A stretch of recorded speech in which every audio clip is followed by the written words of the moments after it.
அனைவருக்கும் இனிய மாலை நல்வணக்கம்.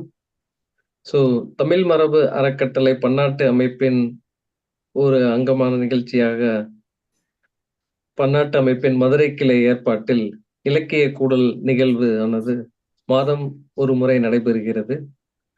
தற்போது வரை 5 இலக்கிய கூடல் நிகழ்வுகள் நடந்துள்ளன. இன்று இலக்கிய கூடல் 6 நிகழ்வு நடைபெற இருக்கின்றது. இந்த இலக்கிய கூடலில் நமது நூல் திறனாய்வு நடைபெற இருக்கின்றது. தமிழ் மரபு அறக்கட்டளை நிறுவனத்தின் தலைவர் அவர்களை இந்த நிகழ்ச்சிக்கு அன்புடன் வரவேற்கின்றேன். மேற்கொண்டு நூலை திறனாய்வு செய்யக்கூடிய முனைவர் ஆ.க. ஈஸ்வரன் அவர்களையும் இந்த நிகழ்ச்சிக்கு அன்புடன் வரவேற்கின்றேன். மற்றும் உலகெங்கும் இந்த நிகழ்வை கண்டு கொண்டிருக்கும் அனைத்து நண்பர்களும் தோழர்களுக்கும் தமிழ் மரபு அறக்கட்டளை சார்பாக உங்கள் அனைவரையும் அன்போடு வரவேற்கின்றேன். இன்றைய தலைப்பானது தொல்மனித இனங்களும் மனித குல இடப்பெயர்வுகளும். இதனை இந்த நூலின் ஆசிரியர் நமது தலைவர் முனைவர் க. சுபாஷினி அவர்கள்.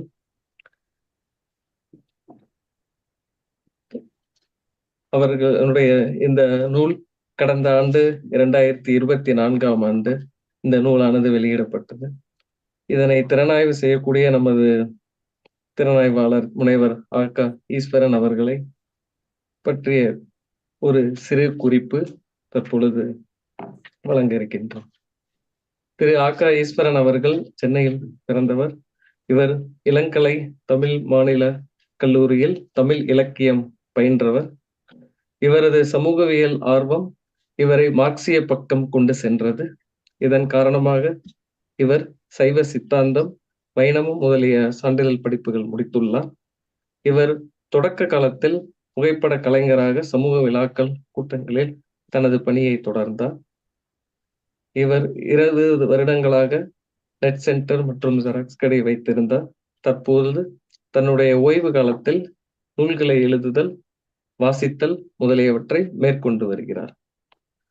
இவருக்கு சைவ சித்தாந்தம், பௌத்தம் ஆகியவற்றில் இருந்து சமணம், ஆசீவகம், மார்க்சியம் என தத்துவ படிப்பு விரிவானது. இவர் அனைத்தையும் மூல நூல்களில் படித்து அறிய வேண்டும் என விரும்பினார். எனவே இவர் இந்திய தத்துவங்களை சுருக்கமாக அறிமுகப்படுத்த வேண்டும் என்றும் அதனை நூலாக எழுத வேண்டும் என்ற முனைப்போடு செயல்பட்டு வருகிறார். அதன்படி இவரது இந்திய தத்துவம் முதல் தொகுதி வெளிவந்தது. மற்ற தொகுதிகள் வெளிவர இருக்கின்றன. இவர் எழுதிய நூல்களில் சில மார்க்சிய தத்துவம், இந்திய தத்துவம் தொகுதி 1, பொருள் முகவாத பார்வையில் ஆதிசங்கரின் அத்வையம் ஆகிய நூல்கள் குறிப்பிடத்தக்கது. அத்தகைய சிறப்புமிக்க நமது ஆய்வாளர் இன்று தொல்மனித இனங்களும் மனித குல இடப்பெயர்வுகளை பற்றிய நூலை இன்று திறனாய்வு செய்ய இருக்கின்றார். அவரை அன்போடு வருக வருக என்று வரவேற்கின்றது தமிழ் மரபு அறக்கட்டளையின் பன்னாட்டு அமைப்பு.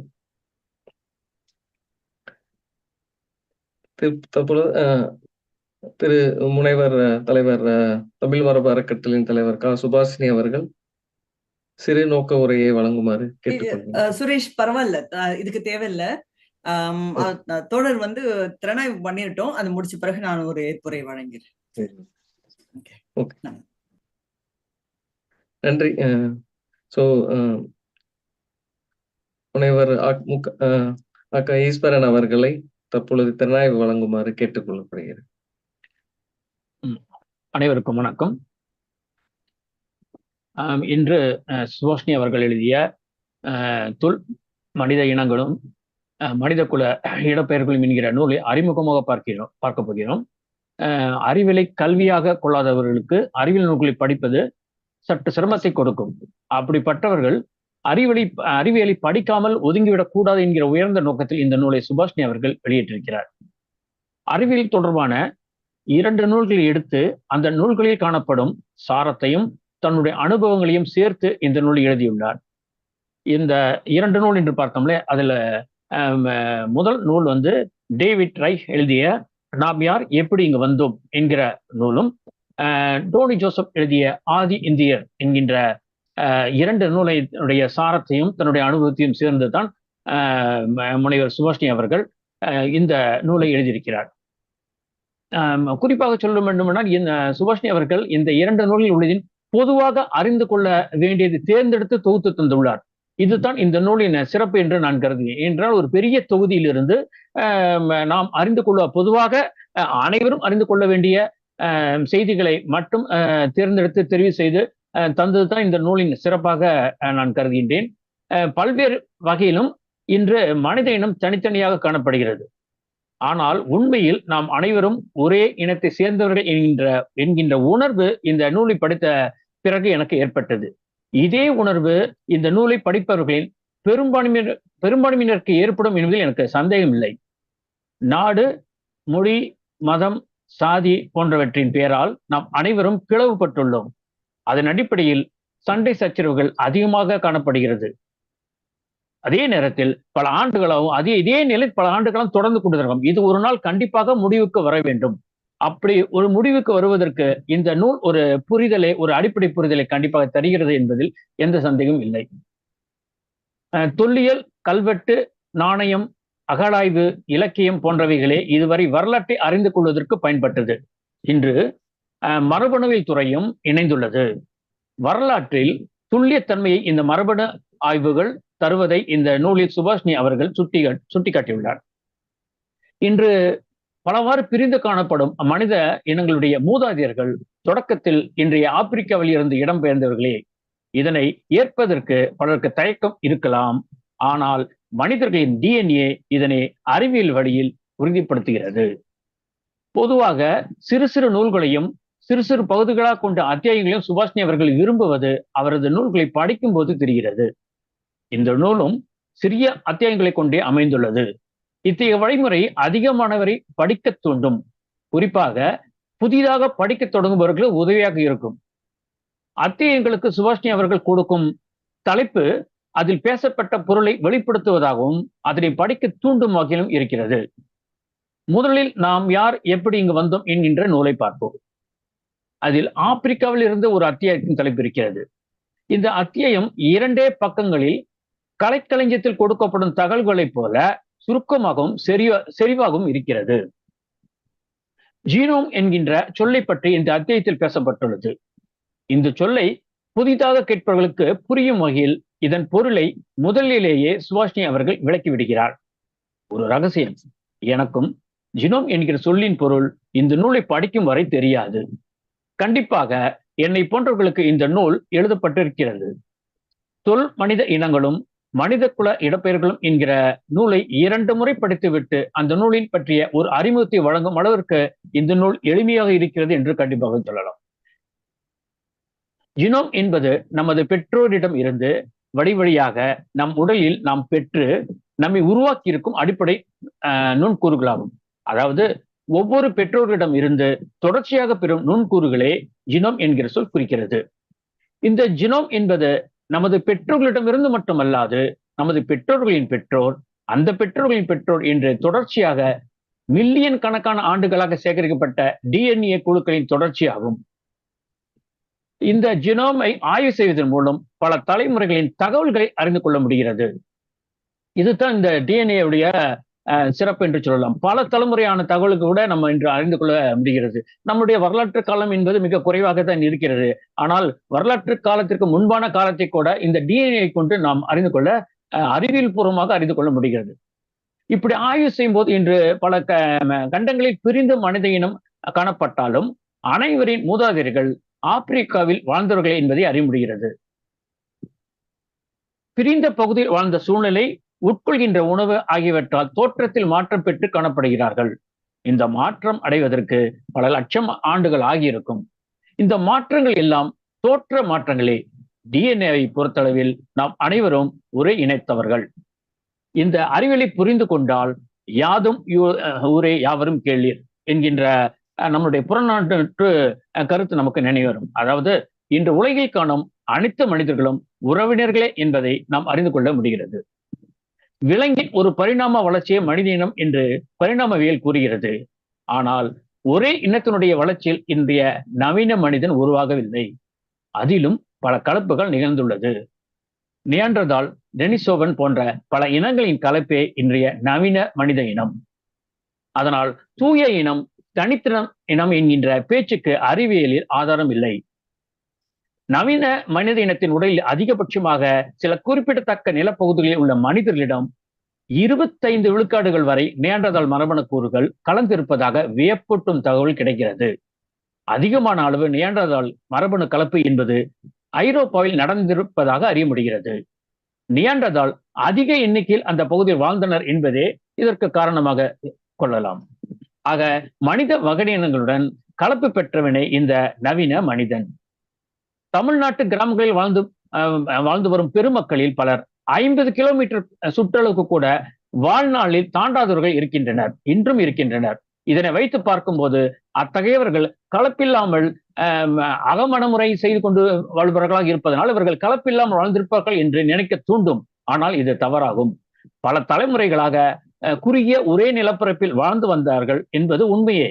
ஆனால் அதற்கு பல ஆயிரம் ஆண்டுகளுக்கு முன்பு இங்கு வந்தடைந்தவர்கள் தான், இடம்பெயர்ந்தவர்கள் தான் என்பதையே அறிவியல் உண்மைகள் உணர்த்துகிறது. புதிதாக இந்த அறிவியல் உண்மைகளை கேட்கும் போது ஆச்சரியமாக இருக்கும் என்பது உண்மைதான். அதற்கான ஆதாரங்கள் பெருமளவு அறியும் போது இந்த ஆச்சரியம் படிப்படியாக குறைந்து போகும். அதற்கு நாம் நிறைய அறிவியல் உண்மைகளை அறிந்து கொள்ள வேண்டும். மனித இனம் ஆப்பிரிக்காவில் இருந்து முதன்முறையாக இடம்பெயர்ந்தது எப்போது என்று குறிப்பிட முடியாது. ஆனால் 12 லட்சம் ஆண்டுகளுக்கு முன்பான எலும்புக்கூடு ஸ்பெயின் நாட்டில் 1994 ஆண்டு கண்டுபிடிக்கப்பட்டது. அதனால் கண்டிப்பாக பல லட்சம் ஆண்டுகளுக்கு முன்பே இடம்பெயர்வு தொடங்கிவிட்டதை நாம் அறிந்து கொள்ள முடிகிறது. இன்றைக்கு இருக்கின்ற நவீன மனிதனும் எவ்வளவு கலப்பு ஏற்பட்டிருந்தாலும் ஆப்பிரிக்காவில் இருந்து 60,000 ஆண்டுகளுக்கு முன்பு இடம்பெயர்ந்தவர்களாக தெரிகிறது. இன்று பறவைகளின் இடம்பெயர்வுகளை காணும் போது அதன் நீண்ட தொலைவு செல்லும் திறனை கண்டு ஆச்சரியப்படுகிறோம்.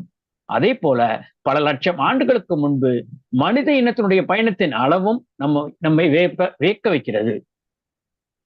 ஒரு இடத்தில் கிடைத்த எலும்புக்கூடுகளின் டிஎன்ஏவும் தற்போது அங்கு வாழ்பவர்களின் டிஎன்ஏவும் எந்த தொடர்பு இல்லாமல் அல்லது மிக மிக குறைந்த தொடர்பு உள்ளதாக ஆய்வுகள் காட்டுவதை கவனித்துக் கொள்ள வேண்டும். சான்றுக்கு சொல்வோமானால், தற்போதைய தமிழ்நாட்டு பகுதியில் 2 லட்சம் ஆண்டுகளுக்கு முன்பு வாழ்ந்த மனிதனின் எலும்புக்கூடோ அல்லது வாழ்ந்ததற்கான எச்சங்களோ கிடைக்கிறது என்றால் அந்த மனிதன் தற்போது வாழ்கிற தமிழரை ஒத்திருப்பார்கள் என்று கருதிட முடியாது. ஒருவேளை அவர்களின் வாழ்வின் தொடர்ச்சி இருப்பதாக தென்பட்டால் குறைவான தொடர்பையே காட்டும். அவர்கள் தொடர்ந்து வாழாமல் இடம் பெயர்ந்தாலோ அல்லது அழிந்து போயிருந்தாலோ அவர்கள் தற்போது உள்ள தமிழர்களோடு நேரடி தொடர்பு படுத்த முடியாது. இருந்தாலும் அவர்கள் இன்றைய தமிழ் மண்ணுக்கு உரியவர்களாக கருதுவதில் தவறில்லை. ஏனென்றால் அவர்கள் இந்த மண்ணில் வாழ்ந்ததை மறுக்க முடியாது. அவர்கள் பேசியது தமிழாக இருக்கும் அல்லது தொல் தமிழாக இருந்தாக வேண்டும் என்று கட்டாயம் இல்லை. குறிப்பிட்டு சொல்ல வேண்டும் என்றால் அந்த நேரத்தில் மொழி உருவாகி இருக்குமா என்பது சந்தேகமாக இருக்கிறது. அப்போது அவர்கள் சைகை மொழியையோ ஒற்றை சில சொற்களையோ அவர்கள் பயன்படுத்தி இருக்கலாம். அந்தமானில் உள்ள தனித்தீவு இன்று வெளியுலக மக்களோடு தொடர்பில்லாமல் வாழும் சென்டினல் மக்கள் கூட்டம் கூட கலப்பில்லாதவர்கள் என்று உறுதியாக சொல்ல முடியாது. பல பிரச்சனைகளை சந்தித்த பிறகே அவர்கள் மற்றவர்களுடனான தொடர்பை முழுமையாக நிறுத்தியிருப்பார்கள். அந்த பிரச்சனையில் ஒன்று கலப்பாகவும் இருக்கலாம். இவர்கள் இடம்பெயர்ந்ததே அந்த தீவை அடைந்தனர். அப்படி இடம்பெயரும் பொழுது மற்றவர்களுடன் கலந்திருக்க மாட்டார்கள் என்று சொல்ல முடியாது. இந்த தீவுக்கு வந்த பிறகு தொடர்பட்டு தனித்து இருக்க அவர்கள் விரும்பி இருக்க வேண்டும். அதுதான் உண்மையாக இருக்க வேண்டும். கண்டிப்பாக அதற்கு முன்பே அவர்கள் சிறு அளவாவது கலப்பு ஏற்பட்டுதான் இருப்பார்கள். கலப்பே இல்லாதவர்கள் என்று இன்று எங்கும் காண முடியவில்லை என்பது தான் உண்மையாகும். கலப்பு இல்லாத மனிதன் இந்த உலகில் எங்கும் கிடையாது. கலப்பு குறைவாகவோ அதிகமாகவோ இருக்கலாம்.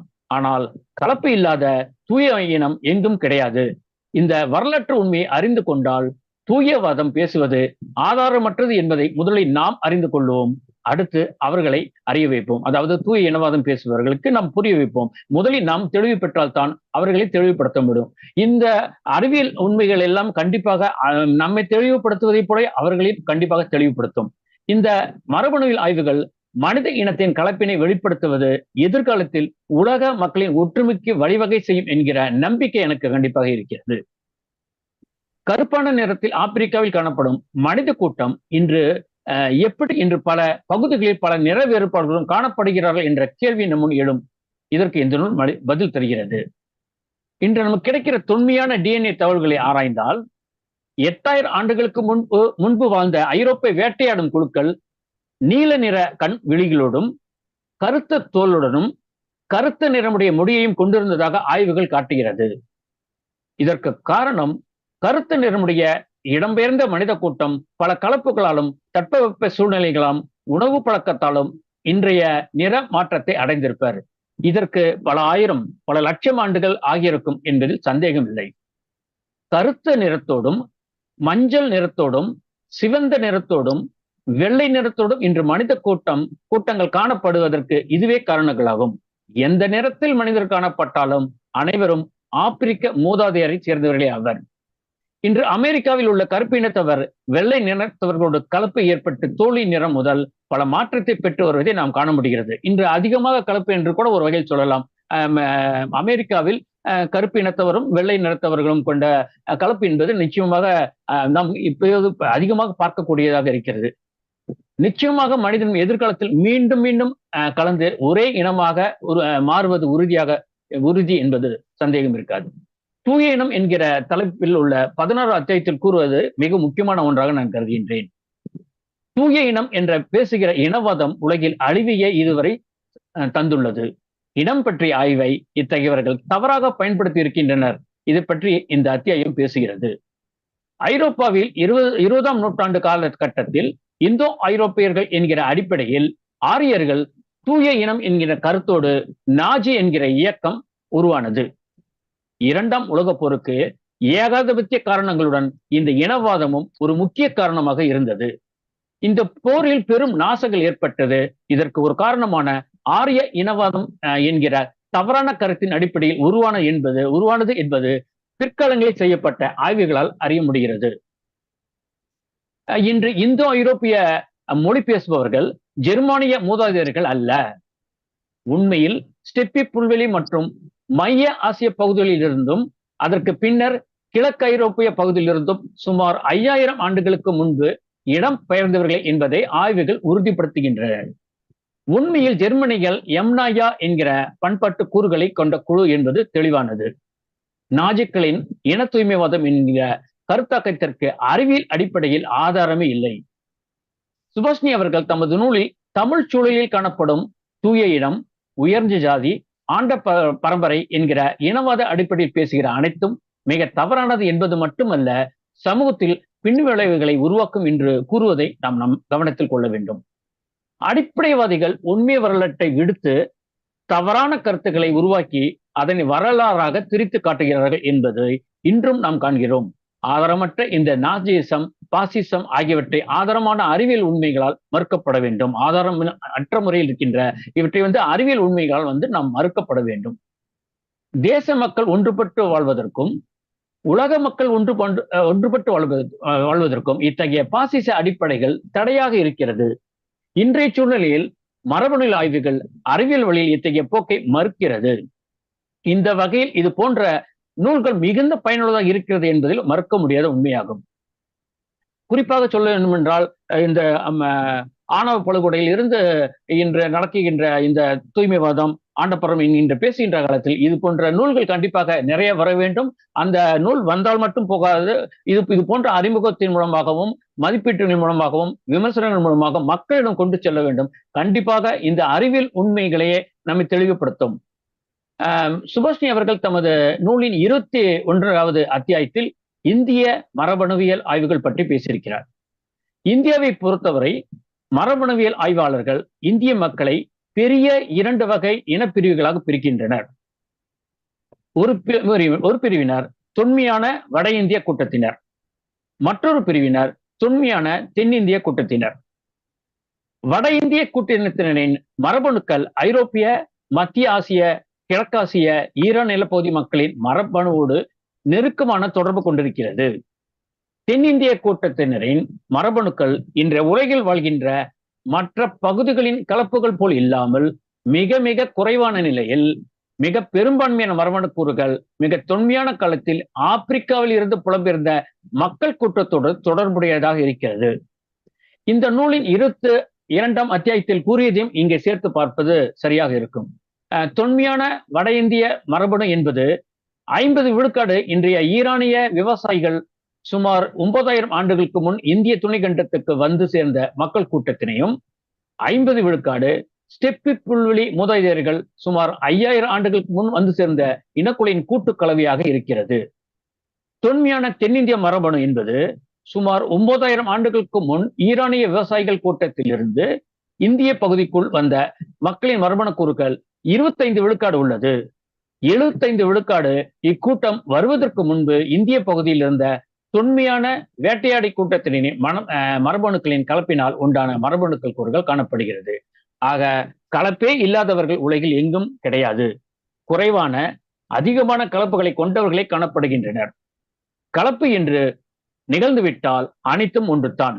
இதில் எந்த வகையிலும் குறைவான கலப்பு என்று பெருமை பேசுவதற்கு மரபணுவியலை பயன்படுத்தக்கூடாது. வரலாற்றை அறிவியல் வழியில் அறிவதற்கும் பேசுவதற்கும் மட்டுமே மரபணுவியல் உதவ வேண்டும். அடுத்து நம்ம டோனி ஜோசப் எழுதிய ஆதி இந்தியர் என்கின்ற நூலை பார்ப்போம். இந்த நூலினுடைய தலைப்புகளை, இந்த நூலினுடைய போக்கையும் முடிவையும், எந்த முடிவை இந்த ஆசிரியர் கொண்டுள்ளார், எத்தகைய போக்கை கொண்டுள்ளார் என்பதை அறிந்து கொள்ளும் வகையில் இருக்கின்றது.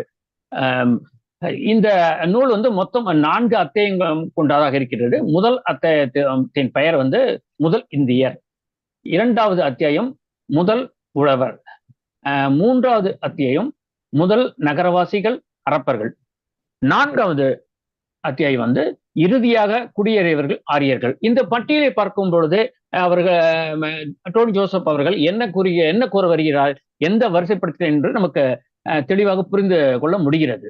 அதனால்தான் இந்த அத்தியாயத்தினுடைய தலைப்பு நான் உங்களுக்கு காட்டினேன். அது இந்த நூல் ஒரு முதல்ல பேசின நூலும் சரி, இந்த நூலும் சரி, எல்லாமே 200-300 பக்கங்களை கொண்டதாக இருக்கிறது. இந்த டோனி ஜோசப்புடைய ஆதி இந்தியர் என்கின்ற நூல் தமிழில் பார்க்கும் பொழுது ஒரு 300 பக்கம் இருக்கிறது. ஆங்கிலத்தில் ஒரு 250-60 பக்கம் கொண்டதாக இருக்கிறது.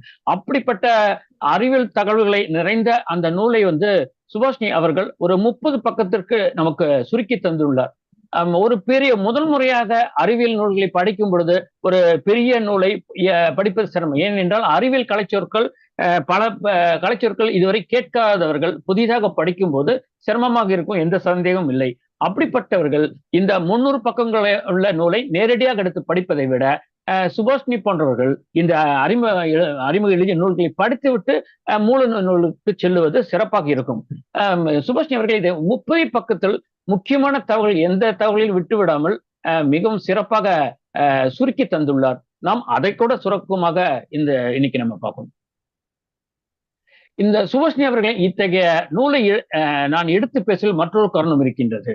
நான் எழுதுகிற நூல்களில் பெரும்பான்மையானது மார்க்சி அடிப்படை நூல்களின் சாரத்தையும் சுருக்கத்தையும் தருவதாக இருக்கும். இதை பார்த்து ஒரு சிலர், மிக சிலர்தான் இருந்தாலும், அவர் கூறுவதை இங்கே நான் பதிவு செய்ய விரும்புகிறேன். மார்க்ஸ், ஏங்கல்ஸ், லெனின் நூல்களை சுருக்கி வெளியிடுவதன் மூலம் அவர்களின் உழைப்பை சுரண்டுகிறேன் என்று அவர்கள் என்னை பார்த்து குற்றம் சுற்றினார்கள். இந்த குற்றம் சரியா தவறா என்பதை பார்ப்பதை விட இது போன்ற நூல்களின் தேவை என்பதே முக்கியமானதாகும். இது போன்ற நூல்களை படித்து பலர் பயன் அடைந்துள்ளனர் என்பதை அறிந்திடும் போது இத்தகைய பணியும் தேவையான ஒன்றே என்பதை அறிந்து கொண்டேன். நான் எழுதுகிற பாணியில் எழுதப்பட்ட தொல் மனித இனங்களும் மனித குல இடப்பெயர்களும் என்கிற சுபாஷினி அவர்களின் இந்த நூலை எனக்கு பயன்பட்டதை அறிந்து கொண்ட போது எனது எழுத்துக்களை படித்து பயனடைந்தவர்களை நினைத்து கொண்டேன். ஏனென்றால் எனக்கு அறிவியல் பயிற்சி மிக மிக குறைவு. அதனால் அறிவியல் நூல்களை படிப்பது குறைவாகவே இருந்தது. இந்த அறிமுக நூலை படித்த பிறகு நான் மூல நூல்களை படித்தேன். அதற்கு முன்னாடி இன்னொரு ஒரு தகவலையும் கூற விரும்புகிறேன். என்னன்னா, Jawaharlal Nehru glimpses of world history, அதாவது தமிழ்ல உலக வரலாறு என்று சொல்கின்ற ஒரு பெரிய நூலை எழுதியிருக்கிறார். அந்த நூலை ஒரு அமெரிக்கர் சுருக்கமாக எழுதி வெளியிட்டிருக்கார். ஒரு பல ஆண்டுக்கு முன்னாடி தமிழில் அது வந்திருக்கிறது. ஆனால் அந்த ஆசிரியர் பேர் எனக்கு தெரியவில்லை. என்னுடைய நூல் தொகுப்பில் கலந்திருக்கிறது. கண்டிப்பாக தேடி எடுத்து அந்த நூலை எடுத்து பார்க்க வேண்டும் என்று ஆசைப்படுகிறேன். இந்த நூலை இங்கே குறிப்பிட்டுவதற்கு மற்றொரு காரணம் இருக்கிறது. உலக வரலாறு என்கிற நூலை நேரு தமது மகள் இந்திரா காந்தி சிறுமியாக இருக்கும்போது எழுதியது.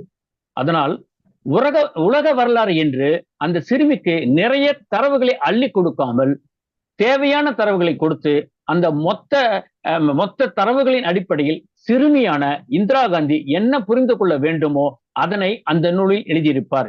என்னை அறியாமல் இந்த பாணி என்னுள் வந்துவிட்டது. இந்த பாணியில் தான் சுபாஷினி அவர்கள் எழுதிய தொல் மனித இனங்களும் மனித இடப்பெயர்களும் என்ற நூல் அமைந்துள்ளது. அது மட்டுமல்லாது சிறு சிறு பகுதிகளாக சுபாஷினி அவர்களின் நூல்கள் காணப்படும். இதுவும் நான் எழுதுகின்ற பின்பற்றுகின்ற பாணியாகத்தான் இருக்கிறது. நான் கல்லூரியில் தமிழ் இலக்கியம் படித்தவன். பிறகு இந்திய தத்துவங்கள், மார்க்சிய நூல்கள் ஆகியவற்றை படித்தேன். அறிவியல் நூல்கள் அதிகம் படிக்கவில்லை. ஆனால் மார்க்சியம் புரிதலுக்கும் அதனை விரிவாக்குவதற்கும் அறிவியல் புரிதல் அவசியமாகும். மரபணுவியல் பற்றிய நூல்கள் எனக்கு எளிதாக புரிந்து கொள்ள முடியுமா என்கிற தயக்கத்தில் அப்படிப்பட்ட நூல்களை வாங்கி படிக்காமல் இருந்தேன்.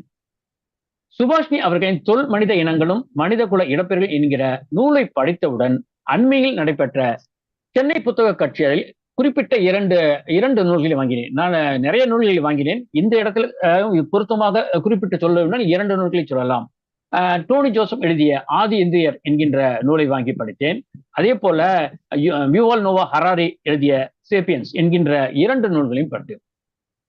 இப்போ இந்த 2 நூல்களையும் படித்துவிட்டு அந்த நூல்களை பற்றிய ஒரு அறிமுகத்தை எழுதி கொண்டிருக்கின்றேன். அந்த அளவுக்கு ஒரு அடிப்படை புரிதலை எனக்கு கண்டிப்பாக சுபாஷினி அவர்கள் எழுதிய தொல் மனித இனங்களும் மனித இடப்பெயர்கள் என்கின்ற நூல் தான் எனக்கு தந்தது. இப்போது டோனி ஜோசப் எழுதிய ஆதி இந்தியர் என்கிற நூலை பற்றி சுபாஷினி அவர்கள் கூறியதை மிக சுருக்கமாக பார்ப்போம். எந்த துறை என்றாலும் கலைச்சொற்கள் நம்மை மிரள வைக்கும். அறிவியலில் கேட்கவே வேண்டாம். சுபாஷினி அவர்கள் நூலை படிக்க தொடங்கிய நிலையில் ஹோமோ சேப்பியன்ஸ் சேப்பியன்ஸ் என்கிற சொற்களை படிக்கும் போது சேப்பியன்ஸ் சேப்பியன்ஸ் என்று 2 முறை வந்துவிட்டதே, இது தட்டச்சு பிழையா அல்லது காப்பி பேஸ்ட் பிரச்சனை என்கிற சந்தேகம் எனக்கு தோன்றியது. நூலை தொடர்ந்து படிக்கும்போது நான் புரிந்து கொண்டது தவறு என்பது வெளிப்பட்டது. ஹோமோசேப்பியன் வகையின் கிளை பிரிவே ஹோமோசேப்பியன் சேப்பியன்ஸ் என்கின்ற சொல் குறிக்கிறது என்பதை தொடர்ந்து படிக்கும்போது புரிந்து கொண்டேன். ஹோமோசேப்பியன்ஸ் சேப்பியன்ஸ் இனம் ஆப்பிரிக்காவில் இருந்து பகுதியாக 70,000 ஆண்டுகளாக பல்வேறு பகுதிகளுக்கு இடம்பெயர்ந்தவர்கள். இவர்களே இன்று உலகம் முழுதும் நவீன மனிதர்களாக இருக்கின்றனர். ஆப்பிரிக்காவில் இருந்து இடம்பெயர்ந்த இந்த மனித கூட்டம் இன்று பல்வேறு இனமாக பிரிந்து வளர்ச்சி அடைந்துள்ளன. இன்று பல இனமாக வேறுபட்டு காணப்பட்டாலும் நாம் அனைவரும் ஹோமோசேப்பியன்ஸ் சேப்பியன்ஸ் வகையினத்தை சேர்ந்தவர்களே ஆகும். 70,000 ஆண்டுகளுக்கு முன் ஆப்பிரிக்காவில் இருந்து கிளம்பிய ஹோமோசேப்பியன்ஸ் சேப்பியன்ஸ் சுமார் 65,000 ஆண்டுகளுக்கு முன்பு இந்திய துணைக்கண்டத்துக்கு அவர்கள் சிலர் வந்தடைந்தனர். இதன் அடிப்படையில் சுபாஷினி அவர்கள் ஏறக்குறைய 60,000 ஆண்டுகளுக்கு முன்பு இந்தியாவிற்கு குடிபெயர்ந்த நவீன மனிதர்களே முதல் இந்தியர் என்று அழைக்கப்படுவதாக கூறுகிறார். இந்த கணிப்பு இன்றளவும் நீடித்துக் கொண்டிருக்கின்ற ஒரே மரபு வழியை முன்வைத்து கூறியதாகும். தொல்லியல் ஆய்வாளர்களிடம் கேட்டால் அத்துறையை சார்ந்த சிலர் 1,20,000 என்று கூறுவர் என்கிறார் டோனி ஜோசப். இங்கே அந்த இனம் இன்றும் தொடர்ந்து இருக்கிறதா இல்லையா என்பதை கணக்கில் கொள்ளாது கூறியதாகும். மேலும் இந்த மனித கூட்டம் ஹோமோசேப்பியன்ஸ் வகையினத்தை சேர்ந்ததாக கருத முடியவில்லை.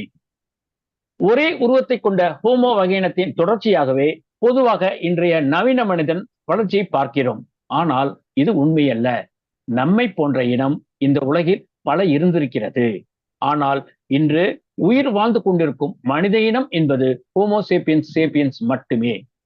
ஹோமோசேப்பியன்ஸை போலவே ஹோமோ எரெக்டஸ், ஹோமோ நிகண்டதால் போன்ற மனித இனங்கள் இருந்தனர். இவை ஒவ்வொன்றும் தனித்தனி கிளையாக பார்க்கலாம். தனித்தனிகளாக பிறகுதான் கருத வேண்டியிருக்கு. இது ஒரு மூலத்திலிருந்து பிரிந்த ஒவ்வொன்று கிளை தான். இது எல்லாம் தனித்தனியாக கிளை என்று சொல்வது சரியாக இருக்கும். நிச்சயமாக ஒரே இனத்தை சார்ந்ததல்ல, ஒரே இனத்திலிருந்து பிரிந்த தனித்தனி கிளையாக இவற்றை நாம் புரிந்து கொள்ளலாம். ஹோமோசேப்பியன்ஸ் வகையினம் பெரும்பாலும் ஆப்பிரிக்கா, ஆசியா பகுதியான சீனா, இந்தோனேஷியா, இந்தியா போன்ற பகுதியில் வாழ்ந்திருப்பதாக ஆய்வுகள் கூறுகின்றன. ஹோமோ நியண்டர்தால் வகையினம் பெரும்பாலும் ஐரோப்பாவிலும் தென்மேற்கு ஆசியாவிலும் வாழ்ந்திருப்பதாக ஆய்வுகள் காட்டுகிறது. 2010ஆம் ஆண்டு வரை நவீன மனித இனமான ஹோமோ வகையினர் மற்ற வகையினத்துடன் கலந்திருக்காது என்ற கருத்தே காணப்பட்டது. ஆனால் ஆய்வு முடிவுகள் இதற்கு மாறானதாக காட்டியது. இன்றைய நவீன மனிதர் சிலர்களிடம் நேன்றதால் மரபணுக்கள் காணப்பட்டதை டோனி ஜோசப் நூலில் குறிப்பிட்டுள்ளார். 1.7 மில்லியன் ஆண்டுகளுக்கு முன்பு இன்றைய தமிழகத்தின் அத்திரப்பாக்கம் பகுதியில் மனிதர்கள் வாழ்ந்ததாக அவர்கள் பயன்படுத்திய கருவிகளை கொண்டு அறிய முடிகிறது. ஆனால் இவர்கள் ஹோமோசேப்பியன்ஸ் வகை இனத்தைச் சேர்ந்தவர்கள் அல்ல. அவர்கள் குறிப்பாக எந்த இனத்தைச் சேர்ந்தவர்கள் என்பதை அறிந்து கொள்வதற்கு எலும்புக்கூடுகள் இதுவரை கிடைக்கவில்லை. தொடர்ந்து தேடினால் கிடைக்கும் என்பது சந்தேகமில்லை. கண்டிப்பாக தேடினால் கிடைக்கும். அந்த நிறைய அந்த சுற்றி நிறைய பகுதியில் ஆய்வு செய்யும் பொழுது நிச்சயமாக கிடைப்பதற்கு வாய்ப்பு இருக்கு. நம்பிக்கை தான் அனைத்திற்கும் அடிப்படை என்பது போக நிச்சயமாக நம்பிக்கையுடன் தேடினால் எலும்புக்கூடுகளோ கற்கருவிகளை விட வேற ஏதாவது ஆதாரங்கள் கிடைப்பதற்கு வாய்ப்பு இருக்கிறது. அப்படி கிடைக்கும் பொழுது அந்த எந்த கிளைப்பிரிவை சார்ந்தவர்கள் அவர்கள் என்பதை நாம் அறிந்து கொள்ள முடியும். ஆதி இந்தியர் என்கின்ற நூலின் 2ஆம் அத்தியாயம் உழவர்கள் பற்றி பேசுகிறது. தெற்கு ஆசியாவில் மேற்கொள்ளப்பட்ட வேளாண்மை தொடர்பான ஆய்வுகளில் பழமையான மெகர்கர் என்கிற கிராமத்தில் விவசாயம் தொடங்கியதாக கருதப்படுகிறது. இந்த இடத்தில் வாழ்ந்த மக்களின் தொடர் வளர்ச்சியினால் தான் சிந்துவெளி நாகரிகம் உருவானதாக கூறப்படுகிறது. தற்போதைய பாகிஸ்தானில் காணப்படும் பலுசிஸ்தான் பகுதியில் உள்ள ஒரு கிராமமே மெகர்கர். இந்த பகுதியில் 7000 ஆண்டுகளுக்கு முன்பு மனிதர்கள் வாழ்ந்ததற்கான சான்றுகள் கிடைத்துள்ளன. சிந்துவெளி நாகரிகத்துடன் இந்த கிராமம் தொடர்புடைய கூறுவதால் இந்த கிராமம் பற்றிய ஆய்வுகள் முக்கியமானதாக இருக்கிறது. அடுத்து சிந்துவெளி நாகரிகத்தை ஏற்ற இறக்கங்களை கொண்டு அதனுடைய காலகட்டத்தை 3ஆக பிரிப்பர். கிமு 5500 முதல் 6000 வரை உள்ள கட்டத்தை முந்தைய கட்டம், அதாவது தொடக்க கட்டம் என்பர். 2600 முதல் 1900 வரையிலான கட்டத்தை முதிர்கட்டம், அதாவது வளர்ச்சியடைந்த கட்டம் என்பர். 1900 முதல் 1300 வரையிலான கட்டத்தை பிந்தைய கட்டம், அதாவது மறைவு கட்டம் என்பர். சிந்துவெளி நாகரிகத்தின் தொடக்க கட்டமும் மெகர்கர் கிராமத்தில் மக்கள் வாழ்ந்த கட்டமும் நெருக்கமாக இருப்பது அந்த கிராமத்தின் தொடர்ச்சியே சிந்துவெளி நாகரிகத்தின் வளர்ச்சி என்கிற கருத்தை உறுதிப்படுத்துகிறது. சிந்துவெளி நாகரிக மக்கள் பேசிய மொழி எந்த குடும்பத்தை சார்ந்தது என்பது இன்றும் பேசு பொருளாகவே இருக்கிறது. சிந்துவெளியில் கிடைத்த எழுத்துக்களை படிக்கும் வரை இந்த விவாதம் தொடரவே செய்யும், அல்லது வேறு ஆய்வுகள் மொழியை உறுதி செய்யலாம். பொறுத்திருந்து பார்க்க வேண்டும். சிந்துவெளியில் கிடைத்த வரி வடிவத்தின் அடிப்படை மொழி முதல் நிலை திராவிட மொழியாக இருக்கலாம் என்று பல ஆய்வாளர்கள் கருதுவதை டோனி ஜோசப் குறிப்பிடுகிறார். மெசபடோமியா மொழிகளில் குறிப்பாக ஈழ மொழி பற்றி ஆய்வாளர்கள் கவனத்தை செலுத்த வேண்டும் என்கிறார் அவர். ஏனென்றால் ஈழ மொழி திராவிட குடும்பத்தின் பிரகுய மொழியை ஒத்திருக்கிறது. எந்த வகையில் பார்த்தாலும் சிந்துவெளி மக்கள் பேசியது திராவிட மொழி குடும்பத்துடன் தொடர்புடையதாகவே இருக்கிறது. சிந்துவெளி நாகரிகத்தை சரஸ்வதி நாகரிகம் என அழைக்கும் போக்கு இன்று அதிகம் காணப்படுகிறது. டோனி ஜோசப் இதற்கு வலுவான காரணங்கள் இல்லை என்பதால் மறுக்கிறார். இந்திய பண்பாடு ஒற்றைத்தன்மை கொண்டதல்ல, அது பன்முகத்தன்மை கொண்டது. இந்தியாவின் சிறப்பியல்பான பன்முகத்தன்மை மறுக்கும் இந்த ஒற்றை பண்பாடு என்று கூறுகிற முயற்சிகள் இன்றும் தொடர்கின்றன. அதே நேரத்தில் அவை ஆதாரத்துடன் மறுக்கப்பட்டு தோற்கடிக்கப்படுகின்றன என்கிறார் சுபாஷினி. வரலாறு திரிக்காமல் இருப்பதற்கு அறிவியல் வழிபட்ட ஆய்வுகள் அடிப்படையாக கொள்ள வேண்டும். அதற்கு முதல் இந்தியரிடம் இருந்து தான் இந்திய வரலாறு தொடங்க வேண்டும் என்று டோனி ஜோசப் கூறுகிறார். அவர் கருத்தே சார்பற்ற ஆய்வாளரின் கருத்தாக இருக்கிறது. நாமும் அதனையே பின்பற்றுவோம். வரலாற்றை திருப்பவர்களுக்கு எதிராகவும் தூய இனவாதம் பேசுபவர்களுக்கு எதிராகவும் இது போன்ற அறிவியல் நூல்களை பயன்படுத்த வேண்டும். இன்று உலகில் உள்ள மக்கள் இனமாக, மொழியாக, தேசமாக, சாதியாக, மதமாக பிரிந்திருந்தாலும் நாம் நம்முடைய அனைவரின் மூதாதையர் ஒருவரே. அவர்கள் ஆப்பிரிக்காவில் வாழ்ந்தவர் என்பதை மரபணுவியல் ஆய்வுகளின் முடிவுகள் காட்டுகிறது. அறிவு வழியில் நின்று நாம் அனைவரும் ஒருவரே என்கிற சிந்தனையை வளர்த்துக் கொள்ள வேண்டும். அவ்வழியில் செல்லும் போது நாளைய உலகம் ஒற்றுமையில் மிளிரும் என்பதில் சந்தேகமில்லை கூறி என்னுடைய சிற்றுரையை முடித்துக் கொள்கிறேன். ரொம்ப ரொம்ப நன்றிங்க. அது ரொம்ப அருமையான ஒரு திறனாய்வு உரையை கேட்டோம் நாங்க. அது மிக்க நன்றி, மிக்க மகிழ்ச்சி. இது நீங்க சொன்னதன் போல இது சிறிய புத்தகமா இருந்தாலும் பல அரிய தகவல்கள் அது வருடங்களுக்கும் மேலான தகவல்களை வந்துட்டு ஒரு சிறிய புத்தகம்னு சொல்ல முடியாது. ஆனாலும் பல அரிய தகவல்கள் வந்துட்டு குயிக்கா வந்து நம்ம எடுத்துக்கிற மாதிரியான விஷயங்கள் நிறைய இருக்குது. ஸோ ஆங்கிலத்துல வெளிவந்த நீங்க சொன்ன மாதிரி who we are and how we got here, early Indians ஆகிய 2 நூல்களின் கருத்துக்களை வந்து நமது முனைவர் சுபாஷினி அவர்கள் ஆராய்ந்து அவருடைய அழகிய தமிழில் தன்னுடைய அனுபவ அறிவால வந்துட்டு நமக்கு வந்து இந்த புத்தகத்தை வழங்கியிருக்காரு. ஒரு சமூக அக்கறையோட இருந்தது. ஸோ நம்மளுடைய மனித இனம்ங்கிறது ஒவ்வொரு மனிதனும் தெரிந்து கொள்ள வேண்டிய ஒரு அரிய விஷயம் இருந்தது. எப்படி வந்துட்டு இந்த மனித குலம் உருவானது, எப்படி இடம்பெயர்வு ஏற்பட்டிருக்கு, என்னென்ன காரணங்களால, அது போக நம்மளுடைய இந்திய மனிதர்களும் வந்துட்டு எப்படி உருவானாங்கங்கிற 2 அரிய தகவல்கள் வந்துட்டு இந்த புத்தகத்துல அடங்கியிருக்கு. அத சிறப்பா திறனாய்வு செஞ்சீங்க. அது மிக்க மகிழ்ச்சிங்க. என்னுடைய அனைவரின் சார்பாக என்னுடைய நன்றியை வந்து உங்களுக்கு தெரிவிச்சுக்கிறோம். ஸோ நீங்க சொன்ன மாரி இந்த புத்தகத்துல வந்துட்டு தமிழ் இருக்கு, இலக்கியம் இருக்கு, வரலாறு இருக்கு, ஆய்வுகள் இருக்குது. பல சப்ஜெக்ட்ஸ் எல்லாம் வந்துட்டு சேர்ந்து ஒரு புத்தகமா வந்துட்டு இதுல இருக்குது. மிக்க மகிழ்ச்சி.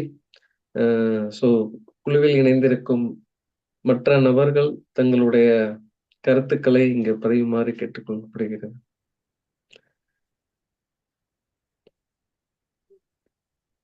உங்களுக்கு ஏதேனும் கேள்விகள் இருந்தாலும் ஐயாட்ட நீங்க கேட்கலாம். அதான் இந்த நூலுடைய ஆசிரியர் வந்து சுபாஷினி அவர்கள். நான் படிப்பு அனுபவத்தை பற்றி ஏதாவது கேள்வி இருந்தால் என்னிடம் கேட்கலாம். நூலை பற்றி வந்து ஆசிரியரிடம் நம்ம கேட்டு தெரிந்து கொள்ளலாம்.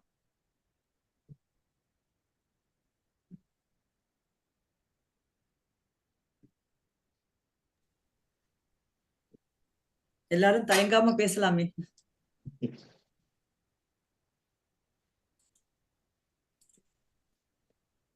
ஓகே. மேபி இந்த எண்ணம் இப்ப எவ்வளவு நாள் ஆச்சு மேடம்? இந்த மாதிரியான ஒரு நூலை வந்து எழுதுறதுக்கா இது நானும் நினைச்சேன். எப்படின்னா ஒரு விஷயம் சொல்லிடுறேன். இந்த உங்க புத்தகத்தை ஒரு முறை படித்து விட்டு உங்ககிட்ட சொன்னேன். உடனே நான் விமர்சனம் ஒரு அறிமுக உரையை எழுத போறேன், மதிப்புரை எழுத போறேன்னு சொன்னேன். ஆனா ஒரு முறை படித்த உடனே அதை எழுத முடியவில்லை என்பதுதான் உண்மை. அதை மறுமுறை நான் குறிப்பாக குறிப்பு வைத்திருந்ததையும் எடுத்துக்கொண்டு மறுமுறை வாசிக்கும் பொழுதுதான் ஒரு அறிமுகத்தை கொடுக்க முடிந்தது. இது போன்ற நூல்களை எல்லாம் ஒரு முறை வாசிப்பிலேயே அந்த நூலை பற்றிய ஒரு அறிமுகத்தையோ மதிப்பீடையோ செய்ய முடியாது என்பது அனுபவ ரீதியாக நான் உணர்ந்திருக்கேன். அதனால இந்த நூலை இந்த சுருக்கமாக தந்ததை நான் ஒரு அறிமுகமாக ஒரு தொகுத்து தருவதற்கே எனக்கு வந்து 2 முறை படிக்க வேண்டியிருந்தது, காலம் எடுத்தது.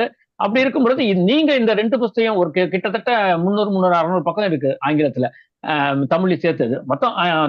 ஆங்கிலத்தை பார்த்தா 550 நினைக்கிறேன். அதை எப்படி இவ்வளவு 100 சில்லற பக்கத்துக்குள்ள சுருக்கி கொடுத்தீங்க? அதுக்கு எவ்வளவு காலம் ஆயிடுது? என்ன முறையை கையாண்டீர்கள் என்று சொன்னாலும் அதெல்லாம் எனக்கெல்லாம் பயனுள்ளதாக இருக்கும்னு நினைக்கிறேன். இல்ல, இதுக்கு பல பல காரணங்கள் இருக்கு. இந்த புத்தகத்தை எழுதுனதுக்கு காரணம் ஏன்னா ஒவ்வொரு நூல் எழுதுறதுக்கும் பல காரணங்கள் இருக்கும் பாருங்க நூலாசிரியர்களுக்கு. அந்த மாதிரி பார்க்கும்போது என்ன தமிழ்நாட்டுக்கு வர ஆரம்பிச்சு தொடங்கின நாள்ல இருந்து எனக்குள்ள இருக்கிற ஒரு கேள்வி என்ன, ஏன் உலகத்துல எத்தனையோ நாடுகள் நம்ம பாக்குறோம், மனிதர்கள் எல்லாம் நல்லா இருக்கிறாங்க, ஏன் இங்க மட்டும் சாதியால் பிரிந்து இருக்கிறாங்க? அதுவும் வந்து இடைப்பட்ட காலத்துல வந்து நான் சாதியெல்லாம் குறைஞ்சிட்டு வர மாதிரி ஒரு எண்ணம் வந்தது. பிறகு பார்த்தா திரும்பவும் ஒரு ஒரு வேகத்தோடு அது வந்து ஒரு எழுச்சியோட இங்க வந்துட்டு இருக்கு. இவங்களாம் என்ன ஐசோலேட்டட் பீப்புள் மாதிரி அப்கோர்ஸ் இந்தியா தான் எடுத்துக்கணும், நம்ம தமிழ்நாடுன்னு சொல்றோம். இந்தியா முழுசுமே ஏன் இப்படி இருக்கிறாங்கிற கேள்விதான் எனக்கு தோண்டிட்டே இருந்தது. ஏன்னா மலேசிய சூழல நம்ம அந்த மாதிரி சாதிகளால் பிரிக்கப்பட்டு வாழல, இனங்களால் பிரிக்கப்பட்டு இருக்கிறோம் இல்லைங்களா? அந்த மாதிரி ஒரு பேக்ரவுண்ட், இனங்கள் சமயங்களால் மக்கள் பிரிக்கப்பட்டிருக்காங்க. இப்ப ஐரோப்பிய உலகத்துக்கு வந்த பிறகு நமக்கு அது இன்னும் குறைச்சலா இருக்கு.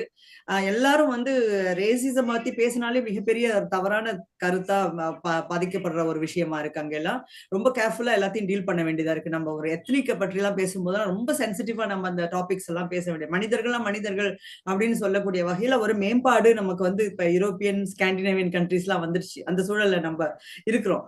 அப்ப இங்க இந்த கேள்வி எனக்கு வந்துகிட்டே இருந்தது, என்ன படித்த மக்கள் இருக்கிற ஊர்னு சொல்றோம், ஆனாலும் இந்த மாதிரியான ஒரு சிந்தனையே இந்த மக்கள் மத்தியில வந்து இப்படி சாதிங்கிற ஒரு பிரிவு ஏன் இருக்கு அப்படிங்கிற ஒரு கேள்வி நிறைய வந்துட்டே இருக்கு. அப்பதான் இப்ப லாஸ்ட் ஒரு 6-7 இயர்ஸா தான் இந்த ஃபீல்ட்லயே எனக்கு ஒரு இன்ட்ரெஸ்ட் வந்தது.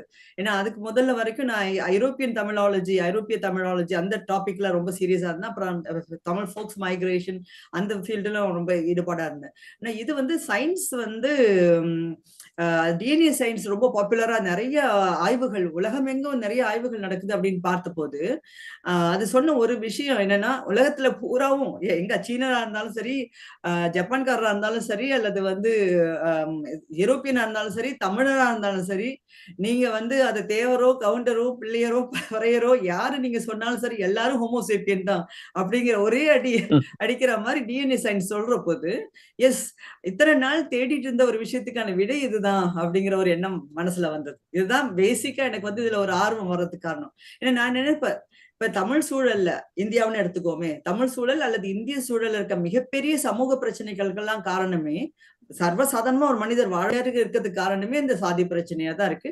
சுற்றுச்சூழல் ஏற்படுத்துற இந்த விஷயங்கள் பல விஷயங்களா தான் இருக்கு. அதனால வந்து இது ஒரு இந்த அறிவியல் விஷயங்கள் மக்கள் மத்தியில போய் சேர்ந்து விட்டால் எவ்வளவு முட்டாள்களாக நாம் இருக்கிறோம் உணர்ந்துட்டாலே போதும்.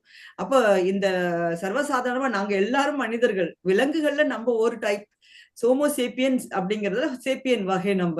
இப்ப நம்ம எல்லாருமே ஒரு விலங்குகள், எப்படி பறவைகள் இருக்கோ, இப்படி கரடி இருக்கோ, இப்படி வந்து குரங்கு இருக்கோ, அல்லது வந்து ஜிராஃப் இருக்கோ, அந்த மாதிரி நம்மளும் ஒரு விலங்கு தான். கூடுதலா பேசுறோம். ஓவர் த டைம் நமக்கு வந்து பேசுறதுக்கான ஒலி வந்து பிரெயின்ல வேலை செஞ்சிருச்சு, குரல்ல வேலை செஞ்சிருக்கு. அதனால நம்ம இந்த எவல்யூஷன்ல வளர்ந்துருக்கோம்னு புரிஞ்சுட்டா நல்லா இருக்கும் அப்படின்னு தான் எனக்கு தோன்றுறது. அப்போ அது ஒரு வேகம் வந்துச்சுன்னா நமக்கு புத்தகம் படிக்கிறதுக்கு வந்து ரொம்ப ஆர்வமா இருக்கும். இப்ப தோழர் ஈஸ்வரனுக்கெல்லாம் சொல்லவே வேண்டியதில்லைன்னு நினைக்கிறேன். நிச்சயமா வந்து ரொம்ப தீவிரமா நீங்க வாசிப்பீங்க. அதே மாதிரிதான் இந்த புத்தகங்கள் வாசிக்கும் முதல்ல நான் வந்து சேப்பியன் புத்தகம் தான் வாசிச்சேன். ஹராரி அவரோடது. அந்த புத்தகம் வாசிச்ச பிறகு எனக்கு அது வந்து 100% சயின்ஸ் சொல்லாத மாதிரியும் இருந்தது எனக்கு. ஆனா பல விஷயங்கள் கருத்துக்கள் சோசியல் விஷயங்களை சொல்றதாவும் இருந்தது. சரி 100% சோசியல் விஷயத்தை தான் டச் பண்ணி பார்ப்போமே அப்படின்னு பார்க்கும்போதுதான் எனக்கு வந்து ஹூ வி ஆர் அந்த புத்தகம் வந்து எனக்கு தெரிய வந்தது. அந்த புத்தகம் பத்தி பேசிட்டு இருந்தாங்க அந்த ஃபீல்ட்ல டிஎன்ஏ புக்ஸ பத்தி பார்ப்போமே அப்படின்னு பார்க்கும்போது. ஆனா அதுக்கு முதல்ல ஏர்லி இண்டியன்ஸை பார்த்துருவோம்னு தோணி நான் ஏர்லி இண்டியன்ஸ் வாங்கினேன். அதை வாங்கி படிச்ச பிறகு இந்திய சூழல்ல வந்து எப்படி வந்து பீட்சா அடுக்குல வந்து எந்த வகையில வந்து ஒரு பீஸா எப்படி இருக்கோ அந்த பீஸா மாவு இருக்கு, அதுக்கு மேல சீஸ் போடுறோம், இல்ல டொமேட்டோ பூரி போடுறோம், அதுக்கு மேல வந்து சீஸ் போடுறோம், அது மேல காய்கறிகளை போடுறோம். அந்த மாதிரிதான் வந்து கலந்து இன்னைக்கு இந்தியால இருக்கிற ஒவ்வொருத்தருமே கலப்பின் அடிப்படையில வந்தவங்க தான் அப்படிங்கறத அவர் கிளியரா வந்து ப்ரூஃப் பண்ணிடுறாரு அந்த புத்தகத்துல. ஓகே, அது பார்த்தோன்னா சரி அடுத்த லெவல் படிப்போம் அப்படின்னு சொல்லிட்டு தான் இந்த புத்தகத்தை எடுத்தேன். இந்த புக்ல பார்த்தா சயின்டிபிக் டேட்டா ஏராளமான சயின்டிபிக் டேட்டா இதுல இருக்கு. ஆனா எந்த ஒரு சாப்டருமே ஒதுக்க முடியல. எந்த ஒரு சாப்டருமே ஒதுக்கிட்டு நமக்கு இன்ட்ரெஸ்டான சாப்டர் மட்டும் படிப்போமேன்னு என்னால முடியல. ஏன்னா எல்லாத்துலயுமே ஒரு தொடர்ச்சி ஒண்ணு இருக்கிறத என்னால பார்க்க முடியுது, விட முடியாது. ஆக நான் முக்கியமா நோட்ஸ் எடுத்துக்கிட்டேன். ஒரு நோட் புக் இந்த மாதிரி ஒண்ணு வாங்கிக்கிட்டேன். ஒரு நோட் புக் வாங்கிட்டு நான் என்ன செஞ்சேன்னா அதுல இருக்க முக்கியமான பாயிண்ட்ஸ் எல்லாம் நான் எழுதினேன். சாப்டர் 1 அப்படின்னு போட்டு அதை எழுதினேன். அப்புறம் சாப்டர் 2 அது இன்னும் என் வீட்டுல வச்சிருக்கிறேன், அந்த புக்கை கூட வச்சிருக்கிறேன். சாப்டர் 2 அப்படின்னு அந்த பாயிண்ட்ஸ் எழுதினேன். இந்த மாதிரி எல்லாத்தையும் எழுதினேன். எந்தெந்த பாயிண்ட்ஸ் எல்லாம் எழுதணுமோ அதெல்லாம் எழுதினேன். எழுத எனக்கு இன்னும் தெளிவா புரிஞ்சுது. அந்த சமயத்துல தான் எனக்கு வந்து மேக்ஸ் பிளாங்க் இன்ஸ்டிடியூட் அப்படின்னு சொல்லிட்டு அது இப்ப நான் இருக்கிற வீட்டு பக்கத்திலே இருக்கு. ஜெர்மனில வந்து லியோன்பர்க்னு ஒரு சிட்டில தான் நான் இருக்கிறேன். அந்த சிட்டிக்கு பக்கத்திலேயே அந்த மேக்ஸ் பிளாங்க் இன்ஸ்டிடியூட் இருக்கு. அது வந்து இப்ப எப்படி அமெரிக்கால வந்து இருக்கோ அதே மாதிரியான ஒரு மிகப்பெரிய சென்டர். அது யூரோப்ல இருக்கிற மிகப்பெரிய சென்டர். டிஎன்ஏ சயின்ஸ்க்காக ஆய்வு செய்யற ஒரு சென்டரோட ஒரு பிரான்ச் ஒண்ணு அங்க இருக்கு. அப்புறம் வந்து லைப்சிக் நகர்ல வந்து அதோட மெயின் சென்டர் இருக்கு. ஆக பக்கத்திலே இருக்கே நமக்கு அப்படின்னு பார்க்கும்போது அங்க ஒர்க் பண்ற ஸ்வாந்தி பாபு அப்படிங்கிறவர், அவர் வந்து பேசிக்கலி ஹீஸ் அ ஜூ. பிறந்தது. ஆனா அவர் வந்து பல நாடுகள் ஸ்வீடன்ல ஒர்க் பண்ணிட்டு அதுக்கு பிறகு ஜெர்மனில வந்து மிகப்பெரிய ஒரு பொசிஷன்ல இருக்கிறாரு அங்க. அவருக்கு அந்த ஒரு 3 வருஷத்துக்கு முன்னாடி அவருக்கு நோபல் பிரைஸ் கிடைச்சது. டிஎன்ஏ அதாவது எந்த டிஎன்ஏல வந்து நியண்டர்தால் டிஎன்ஏவோட எக்ஸ்ட்ராக்ஷன் எடுத்ததுக்காகவும் அவருக்கு வந்து டெனசோவியனும் அவர் எடுத்தார், எக்ஸ்ட்ராக்ஷன் எடுத்தாரு. ஆனா நியண்டர்தாலோட எக்ஸ்ட்ராக்ஷன் எடுத்ததுக்காக அவருக்கு வந்து கிடைச்சது, அவருக்கு நோபல் பிரைஸ் கிடைச்சது. அப்ப அது வேற சென்சேஷனல் நியூஸா இருந்தது அந்த சமயத்துல. அதனால அவரோட டாக்குமெண்ட்ஸ், அவருடைய நியூ ஃபைண்டிங்ஸ் எல்லாம் படிக்க ஆரம்பிச்சேன். அதுக்கப்புறம் நான் வந்து டேவிட் ரைக் நான் ரொம்ப ஃபாலோ பண்ண ஆரம்பிச்சேன், அவருடைய ஆர்டிகல்ஸ். ஏன்னா அவர் என்ன பண்றாருன்னா இப்ப ஸ்வாந்தி பாபு மாதிரி ஆட்கள் வந்து ஹார்ட் கோர் சயின்டிஸ்டா இருக்கிறாங்க. பேப்பர்ஸ் எல்லாம் வந்து ரொம்ப டிஃபிகல்ட்டான டெக்னிக்கல் பேப்பர்ஸா இருக்கு. அப்ப அதுல இருந்து இவங்க வந்து கொஞ்சம் காமன் பீப்புளுக்கு கொடுக்குற மாதிரி கொஞ்சம் அவங்க வந்து லைட் ஆக்கி அவங்க தராங்கங்கிற போது அவங்க பேப்பர்ஸ் நல்ல இன்ட்ரெஸ்டிங்கா இருக்கு எனக்கு. அதனால அதை படிக்க ஆரம்பிச்சேன். இப்ப டேவிட் ரைஸ் தான் வந்து இப்ப உலகம் முழுசும் பல மாதிரி இப்ப சைனா, அப்ப ஏசியன் கண்ட்ரிஸ் எல்லாம் வந்தவர். மதுரைக்கும் வந்து மதுரையில வந்து இப்ப மதுரை காமராஜர் பல்கலைக்கழகத்தோட ஒரு அவங்க MOU ஒன்று சைன் பண்ணி ரிசர்ச்க்கு அவங்க ஜாயின்ட் பேப்பர் எல்லாம் பண்றாங்க. அப்ப இதுல ஆந்திராலயும் அவங்க வந்து அந்த சென்டர்லயும் வந்து டாக்டர் தங்கராஜோட எல்லாம் சேர்ந்து பண்ணாங்க, சில ஆக்டிவிட்டிஸ் பண்ணாங்க. அதுக்கப்புறம் இப்ப இந்த ஆய்வு தொடங்கி இருக்கிறாங்க. அப்ப ரொம்ப ஒரு இன்டர்நேஷனலி நோன் ஃபிகர் அப்படின்னு சொல்லலாம் அந்த ஃபீல்ட்ல. இப்ப அந்த புத்தகம் வந்து இதுதான் இவ்வளவு காரணங்கள் இருக்கு. இப்ப என்னுடைய முதல்ல நான் 2 புத்தகம் ஒரே நேரத்துல தான் எழுதலாம்னு நினைச்சேன். சென்ற ஆண்டு ஒரே நேரத்துல கொண்டு வந்திருந்தோம் 2 புத்தகம்னு. ஏன்னா தமிழ்ல நூல் வாசிக்கிறவர்களுக்கு அறிவியல் தமிழை கொண்டு போய் சேர்க்கணும். அதுல வந்து தமிழ்ல வந்து DNA சயின்ஸை கொண்டு போகணும் அப்படின்னு எனக்கு விருப்பம் இருக்கு. அதனால நான் அந்த டிராஃப்ட் எல்லாம் எழுதி வச்சிருக்கிறேன். அதாவது எத்தனை விதமான மனித குலங்கள் இருக்கு, அது எப்படி பரிணாம வளர்ச்சி, அது எப்படி வந்ததுன்னு எப்படி ஆங்கிலத்துல எல்லாம் இருக்கோ அந்த மாதிரியான ஒரு டெக்ஸ்ட் புக் டைப்ல ஒண்ணு நான் வந்து இப்ப ஒரு டிராஃப்ட் ஒண்ணு வச்சிருக்கிறேன். அது நான் நினைக்கிறேன் அடுத்த ஜூன், ஜூலை, ஆகஸ்ட் அந்த மாசத்துல நான் அதை முழுமைப்படுத்துறேன்னு நினைக்கிறேன் அந்த புத்தகத்தை. அந்த புத்தகம் ஒண்ணு. அதுவோட இதுவும் 2 சேர்த்து கொடுக்கணும்னு நினைச்சேன். ஆனா எனக்கு அப்ப நேரம் போதல. ஏன்னா அதுக்கு அதையும் சேர்த்து செய்ய நேரம் போதல. அதனால இந்த புத்தகம் இத கொடுத்துட்டா முதல்ல தமிழ் வாசகர்கள் படிச்சு இதை தெரிஞ்சுக்கிட்டு அப்ப அதுக்கப்புறம் அந்த நூலையும் வாசிக்கிறதுக்கு சரியா இருக்கும் அப்படிங்கிற ஒரு ஆர்வம், ஒரு எண்ணம் இருக்கு. அதனால அநேகமா அந்த எண்ட் ஆஃப் த இயருக்குள்ள அந்த புத்தகம் வந்துரும்.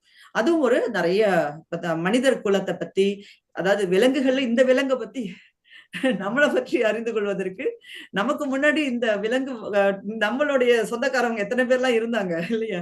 சோ அந்த வகைகளை பற்றி நம்ம காட்டுறதுக்கு வந்து அது வந்து எளிமையா இருக்கும் அப்படின்னு ஒரு எண்ணம் இருக்கு எனக்கு. பார்ப்போம், அது நடக்கும்னு நினைக்கிறேன். நன்றிங்க. தகவலுக்கு நன்றி இருந்தது. சில விஷயங்களை அறியாம இருக்கிற வரைக்கும் நம்மளுடைய சொந்தங்கள் வந்துட்டு ஒரு குறுகிய வட்டத்துக்குள்ளதான் இருக்கிறதா தெரிய வருது. நிறைய விஷயங்களுக்கு தெரியதான் வந்துட்டு நம்மளுடைய சொந்தங்களும் வந்துட்டு பரவி கிடக்குங்கிறது தெரிஞ்சுக்க முடியும். ஆமா சுரேஷ், எப்படின்னா இப்போதைக்கு நம்ம நினைப்ப ஈஸ்வரன் சார் இருக்காரு, என்ன நினைப்பாரு, அவருடைய சொந்தக்காரங்க எல்லாம் வந்து இப்போ உதாரணமா திருநெல்வேலிக்காரங்க அப்படின்னு வச்சுட்டாக்கா, தெரியல எனக்கு திருநெல்வேலி அப்படின்னு திருநெல்வேலி தானே ஆச்சநல்லூர் அப்படின்னா உடனே என்ன நினைப்போம்னா, எங்க தாத்தா பாட்டி அவங்களோட அப்பா அம்மா எல்லாம் இங்கதான் இருந்தாங்க, நான் தான் வந்து தொழிலுக்காக இங்க நான் மூவ் பண்ணிட்டேன், காலங்காலமா நாங்க இங்கதான் வாழ்ந்தோம் அப்படின்னு சொல்லி நம்ம நிறுத்திடுவோம். எல்லாரும் சில பேர் ஈரோட்ல பிறந்திருந்தாங்கன்னா அவங்க அப்படிதான் சொல்லுவாங்க, நாங்க இங்கதான் இருந்தோம், ஏதோ போதார் காலம் நாங்க அங்க சென்னைக்கு வர வேண்டியதாச்சு, இல்லாட்டி நாங்க வந்து இந்த ஊருக்கு வர ஆரம்பிச்சோம் அப்படின்னு சொல்லுவாங்க. ஆனா உண்மை வந்து ஒரு 10 ஜெனரேஷனுக்கு முன்னாடி, 20 ஜெனரேஷனுக்கு முன்னாடி, 30 ஜெனரேஷன், 40 ஜெனரேஷனுக்கு முன்னாடி போனா இந்த நிலத்திலே இருந்திருக்க மாட்டோம், வேற எங்க இருந்து நம்ம வந்திருப்போம். இப்ப அதனால்தான் வந்து மெல்டிங் பாட்னு சொல்லுவோம் இந்த தமிழ்நாடு, இந்த இந்திய நிலப்பகுதியே.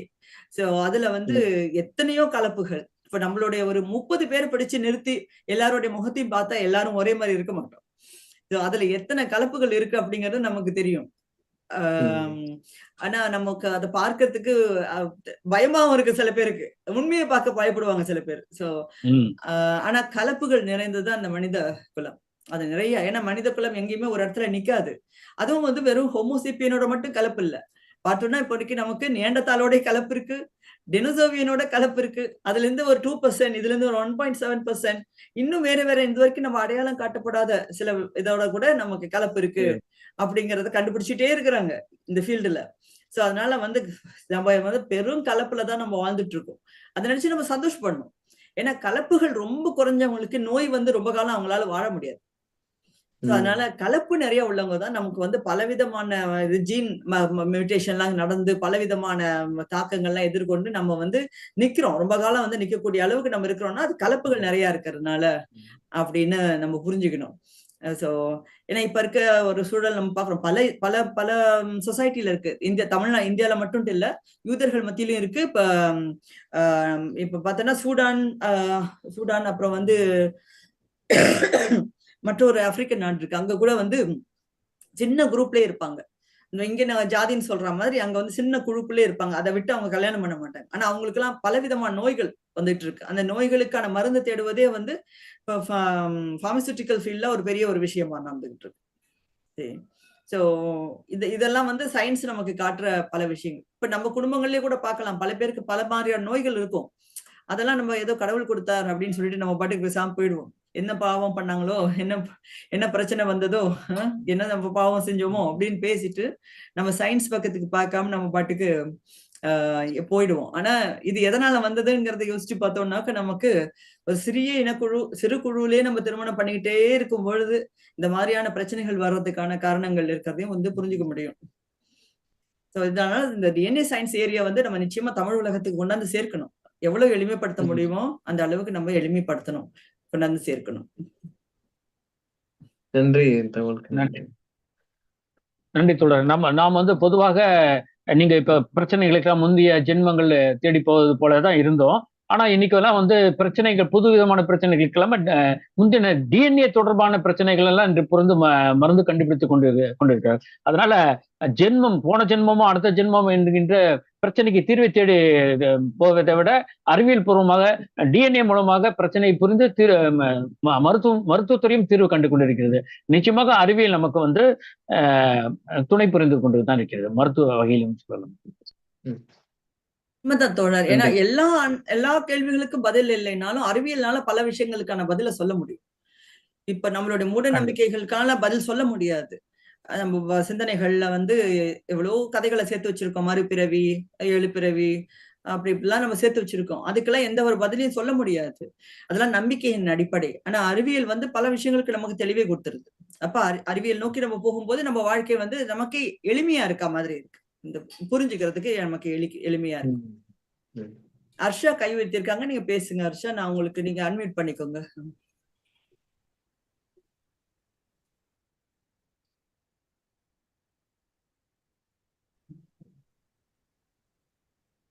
ஹர்ஷா நீங்க பேசுறது கேட்கல. நீங்க பேசுறது கேட்கலைங்க ஹர்ஷா. வணக்கம்மா, கேக்குதுங்களா? கேக்குது. நான் பஸ்ல இருக்கிறேன், அதனால வேகமா கேள்வியை மட்டும் கேட்டுவேன். இந்த இன்னைக்கு இருக்கிற சமூக அமைப்புகள் என்ன அப்படின்னு நமக்கு தெரியும். அது அது அது அது மேல நமக்கு எல்லாருக்குமே ஒரு எதிர்ப்பு இருக்கு. நம்ம யாருமே அதை விரும்பல. இந்த தொல் மனிதர்களுடைய அந்த தொடக்கத்துல இருந்து எனக்கு வரைக்கும் இருக்கக்கூடிய சமூக அமைப்புகளுக்கு இடையிலான அந்த பெரிய மாற்றம் என்ன, அது எங்க ஆரம்பிச்சது அப்படிங்கறத மட்டும் சுருக்கமா சொல்ல முடியுமா? அதாவது இப்ப நமக்கு நிறைய புத்தகம் வந்திருக்கு. அண்மையில வந்து ரொம்ப 2வது முறையா நான் படிக்க ஆரம்பிச்ச புக்கு இந்த வாழ்காவில இருந்து கங்கை வரை அந்த புத்தகம். அதுவும் வந்து நமக்கு ஒரு நல்ல கதை மாதிரியே வந்து பல விஷயங்களை சொல்ற ஒரு அருமையான புத்தகம். எல்லாரும் வாங்கிருங்க. அது உண்மையா நீங்க எல்லாம் ரசிச்சு படிப்பீங்க. எல்லாருமே ஆர்டர் பண்ணி நீங்க வாங்கலாம். இப்ப அது வந்து ஒரு சில விஷயங்களை சொல்லிடுது. உண்மையிலேயே ஆதியில வந்து இப்ப பார்த்தோம்னாக்க மனித குலம்னு இருக்கு இல்லையா, அதுக்கு வந்து எல்லா விலங்குகளுக்கும் இருக்கிற மாதிரியான ஒரு பாதுகாப்பு. ஒரு குகை இருக்குன்னா குகை பகுதியில ஒரு வாழ்விடம் வேணும். பிறகு வந்து ரீப்ரொடக்ஷன், குழந்தைகள் பிறக்கிறது, தன்னை அறிஞ்சோ அறியாமலோ பிறக்கிறது இல்ல. எப்படி வந்து விலங்குகளுக்கு குழந்தை பெத்துக்கணும்னு நினைச்சா வந்து பூனைக்குட்டி எல்லாம் போடுது இல்லையே. சோ அது ஜெனரேஷன், அது வந்து ஆட்டோமேட்டிக்கா அது வந்து நடக்குது. அதோட டிஎன்ஏல அது இருக்கு, எழுதப்பட்டிருக்கு. அது ரீப்ரொடக்ஷன் பண்ணி அது பெருசா வரணும். ஒரு செடி இருக்குன்னு வச்சுப்போமே, எப்படி அது அப்படியே பரவுது. சோ அது நான் வந்து ஜெனரேஷனா என்னோட செடியை வளர்க்கணும்னு தத்துவம் வச்சிருக்கேன் உண்மையிலேயே. சோ இந்த மாதிரியான கருத்துக்கள் வந்து நிறைய படிப்படியா தான் வருது. இப்ப ஆரம்பத்துல கொஞ்சம் தான் நமக்கு வந்து அந்த உணர்வுகள் இருக்கு. ஆனா நம்மளுடைய டிஎன்ஏ எப்படி ஆகுதுன்னாக்கா இன்னும் கொஞ்சம் கொஞ்சமா வளர்ச்சி அடையுது, சொபிஸ்டிகேட்டட் ஆகுது. நமக்கே திறமைகள் அதிகமா வருது. ஒரு திறமை வந்து செஞ்சுட்டே இருக்கப்போ அடுத்த திறமை வருது. இப்படி திறமைகள் கூடுது, திறன் கூடுது. இப்ப நம்ம பார்த்தோம்னா கடந்த ஒரு 12,000 ஆண்டுகள் காலகட்டத்தில் தான் அந்த மனித குலத்தோட ஃபாஸ்டான ரொம்ப ஒரு வேகமான வளர்ச்சியை நம்ம பார்க்கிறோம். அது விவசாயம் வந்த பிறகு ஒரு தனி இடத்துக்கு வந்து ஒரு கிராப்ஸை போடுது. இப்போ உதாரணமா, ஏன்னா இந்த மனித குலமே பார்த்தோம்னா அது வந்து விலங்குகளை சாப்பிடுற ஒரு மனித குலம் தான். இந்த ஒரு அனிமல் விலங்குகளை தான் சாப்பிடுது. ஆனா என்ன ஆகுதுன்னாக்கா, விலங்குகள் வந்து சாப்பிடும்போது சில நேரத்துல என்ன ஆகுதுன்னா விலங்குகள் போதாம போயிடுது. ஏன்னா எல்லாத்தையும் சாப்பிட்டு முடிச்ச பிறகு ஒரு இடத்துல இருக்கும்போது விலங்கு இல்லாம போயிடும்போது என்ன தோணுது, அது யோசிக்குது இல்லையா, நம்ம வந்து இந்த பயிர்லாம் இருக்கிறதுனால தான் இந்த கரடி வருது, இல்லாட்டி இந்த புலி வருது, இல்லாட்டி ஏதோ ஒண்ணு வருது, அதுல இருக்க இதை சாப்பிடறதுக்காக வருது, அதனால இந்த பயிரை போடுவோம்னு அவங்க ஆரம்பிக்கிறது. அப்ப அதுல இருந்து ஒரு விவசாயத்துல அப்ப நிறைய இன்னும் முயல்கள் வருது, நிறைய வரும்போது அதை பிடிச்சி அவங்களால சாப்பிட முடியுது. இப்படியே அவங்க ஒண்ணு மாத்தி செய்ய ஒன்னொன்னா கற்றுக்கொள்கிறார்கள். அப்ப விவசாயம் வந்து அதை நம்மளும் சாப்பிடுவோமே அவங்க சாப்பிட ஆரம்பிக்கும் போது இப்ப வந்து திணைகளை எல்லாம் சாப்பிட ஆரம்பிக்கிறாங்க, அரிசியை சாப்பிட ஆரம்பிக்கிறாங்க. இப்படியே வந்து விலங்குல இருந்து அரிசிக்கு இப்படியே ஒன்னொன்னுக்கா படிப்படியா வருது. இப்ப நம்மளே பாருங்களேன், எத்தனை புதிய வெஜிடபிள்ஸ் இப்ப வந்திருக்கு. நல்லா யோசிச்சு பாருங்க. முன்னெல்லாம் அம்மா காலத்துல எல்லாம் நீங்க யோசிச்சு பாருங்க, மஷ்ரூம்னு ஒண்ணு சாப்பிட்டு இருக்கோமா? நம்ம வந்து யோசிச்சு பார்த்தோம்னா அது இருக்காது, நம்மளுடைய டயட்ல இருக்காது. இப்ப மஷ்ரூம்ல எத்தனையோ விதம் வந்திருக்கு. இப்ப பார்த்தா தாமரை முக்குன்னு ஒண்ணு விக்கிறாங்க. அதெல்லாம் புதுசு, நான் இப்ப புதுசு புதுசா பாக்குறேன். இப்போ இன்ட்ரடியூஸ் பண்றாங்க, ஏற்கனவே இருந்திருக்கலாம், ஆனா அதை நம்மள உணவுல கொண்டு வர்றது அப்படிங்கறத வந்து புதுசு புதுசா இன்ட்ரடியூஸ் பண்ற ஒரு இதை வந்து மனித குலம் எப்போ பார்த்தாலும் பண்ணிக்கிட்டே இருக்கு. இப்ப பண்ணல, ஆனா இப்ப லாஸ்ட் ஒரு 2500 இயர்ஸ் பார்த்தோம்னா அதாவது மூவ்மெண்ட் அப்படிங்கிறது, கடல்ல வந்து அப்படியே பயணிச்சு ஒரு இடத்துல இருந்து இன்னொரு இடத்துக்கு வேகமா போறதெல்லாம் கப்பல் கட்ட கத்துக்கிட்டாங்க. அதுல இருந்து அவங்களோட மனித குலத்தோட மூவ்மெண்ட் ரொம்ப ஃபாஸ்டா நடக்க ஆரம்பிச்சிருச்சு. ரொம்ப வேகமா மக்கள் மூவ் பண்ண ஆரம்பிச்ச பிறகு ஒரு இடத்துல உள்ளதை இன்னொரு இடத்துக்கு கொண்டு போய் சேர்க்கிறாங்க, இன்னொரு இடத்துல இன்னொரு இடத்துக்கு கொண்டு போய் சேர்க்கிறாங்க. அப்போ வந்து உலகம் முழுசும் வந்து மக்களோட மூவ்மெண்ட் வேகமா நடக்க நிறைய சமூக அமைப்புகளை உருவாக்கம் பண்றது, உடைகள் பற்றிய ஒரு எண்ணம், உருவம் பற்றிய தோற்றம் பற்றிய ஒரு எண்ணம், அப்புறம் சமூக தலைவர்களை உருவாக்குற எண்ணம், அப்படியே படிப்படியா வருது. இப்படி வர வர இப்ப நமக்கு ஒரு 2000 இயர்ஸ், அதுக்கப்புறம் பார்த்தா ஒரு 1500 இயர்ஸ், அப்புறம் 1000 இயர்ஸ், அப்புறம் எழுத்துக்கள் வருது இல்லையா, ஏற்கனவே ஒரு 3500 கிமு அந்த மாதிரி எழுத்துக்கள் வருது. அந்த மாதிரி படிப்படியா பல விஷயங்கள் நம்மளோட சொசைட்டில வருது. ஆனா பெரிய ஒரு சேஞ்சுன்னா இந்த லாஸ்ட் 25 இயர்ஸ்னு சொல்லலாம். 25-30 வருஷம் ஐடி இண்டஸ்ட்ரி வந்த பிறகு, ஐடிங்கிறது கம்யூனிகேஷனை ரொம்ப வந்து உதவி பண்ண ஆரம்பிச்ச பிறகு, வளர்ச்சிங்கிறது வந்து நொடிக்கு நொடி மில்லி செகண்ட்ஸ்ல வந்து வளர்ச்சிங்கிறது நடந்துகிட்டு இருக்கு.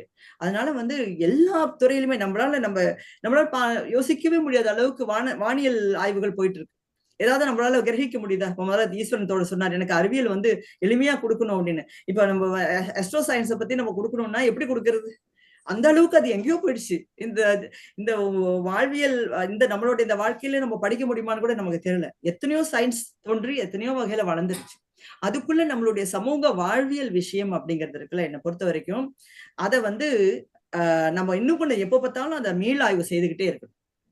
அதுல வந்து நம்ம என்ன பண்ணிட்டோம்னா, ஒரு ரிச் சொசைட்டியா இருக்க தமிழ் சொசைட்டி, இப்ப இந்தியன் சொசைட்டி எல்லாம் வந்து என்ன பண்றோம், சடங்குகளை நிறைய உருவாக்கி அந்த சடங்குகள் கொண்டாந்து அது மேல அப்பி வச்சுட்டோம். அப்ப நம்ம நேச்சரை பார்க்கறதுக்கு தவறிக்கிறோம் எப்ப பார்த்தாலுமே. இப்ப நேச்சர்ல வந்து ஒரு மனித இனத்துக்கு என்ன தேவை? சாப்பாடு தேவை, ஓகே, அன்பு அரவணைப்பு தேவை. இதுதான், இது 2 தான் தேவை. சாப்பாடு, அன்பு, அரவணைப்பு. ஆனா இது 2யுமே நம்ம வந்து ரொம்ப கொடுக்கறது இல்லை. சாப்பாடும் வந்து விதவிதமா மாறி போச்சு, அன்பு அரவணைப்பு கொடுக்காம நம்ம நிறைய கண்டிஷன்ஸ் போடுறோம் லைஃப்ல. சோ இந்த மாதிரியான பல பிரச்சனைகளை நம்ம வந்து நிறைய உருவாக்குறோம், நிறைய பிரச்சனைகள் நம்மளே உருவாக்குறோம். என்னை பொறுத்த வரைக்கும் இப்ப இந்திய சமூகம் அப்படிங்கிறது வந்து ஒரு காம்ப்ளெக்ஸ் சமூகமா ஆயிட்ட மாதிரி எனக்கு தோணுது மத்த இனங்களோட பார்க்கும்போது. அதுக்கு முக்கிய காரணம் என்னன்னா, நம்ம உருவாக்கி வச்சிருக்க ஏராளமான சடங்குகள், ஏராளமான எழுதப்படா சட்டங்கள், இதுதான் வந்து காம்ப்ளெக்ஸ் ஆக்கி வச்சிருக்கு. அதனால ஒவ்வொருவருமே சுதந்திரத்தை எடுத்துக்கொண்டு தனி மனிதரா உட்கார்ந்து யோசிக்க ஆரம்பிக்கணும். திரும்பவும் நாம் எல்லாம் ஒரு விலங்குகள் தான், ஒரு எளிய விலங்குகள் தான். அந்த விலங்குகள் நமக்கு அடிப்படையில என்ன தேவை, நமக்கு, நம்ம குழந்தைகளுக்கு, நம்ம குடும்பத்திற்கு நம்ம வந்து என்ன செய்யணும், அடுத்து வந்து நம்ம சுத்தி இருக்கிற நண்பர்களுக்கோ மற்ற சூழல்ல இருக்கிறவங்களுக்கு என்ன செய்யணும். இந்த இயற்கையில வந்து முயல் இருக்கு, கரடி இருக்கு, பல்லி இருக்கு, பாம்பு இருக்கு, அதை நம்ம என்ன எப்படி பார்க்கணும். நாய்கள் இருக்கு, விலங்குகள் இருக்கு, பறவைகள் இருக்கு, அதோட சேர்ந்துதான் நம்ம வாழ முடியும்.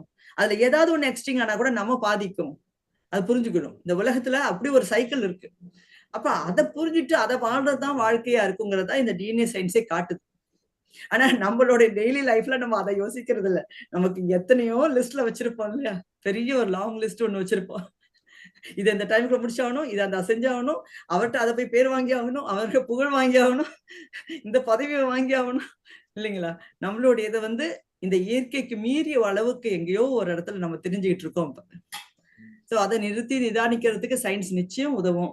அதனால இந்த டிஎன்ஏ சயின்ஸை வந்து நம்ம பயப்படாம அணுகிறதுக்கு தயாராகணும். நான் நினைக்கிறேன் நிறையவே இன்ஃபர்மேஷன் கொடுத்துருக்கேன்னு நினைக்கிறேன். ஆர்ஷா, நீங்க புக்கை வாங்கி படிச்சிருங்க, அதுக்கப்புறம் பேசலாம் நம்ம.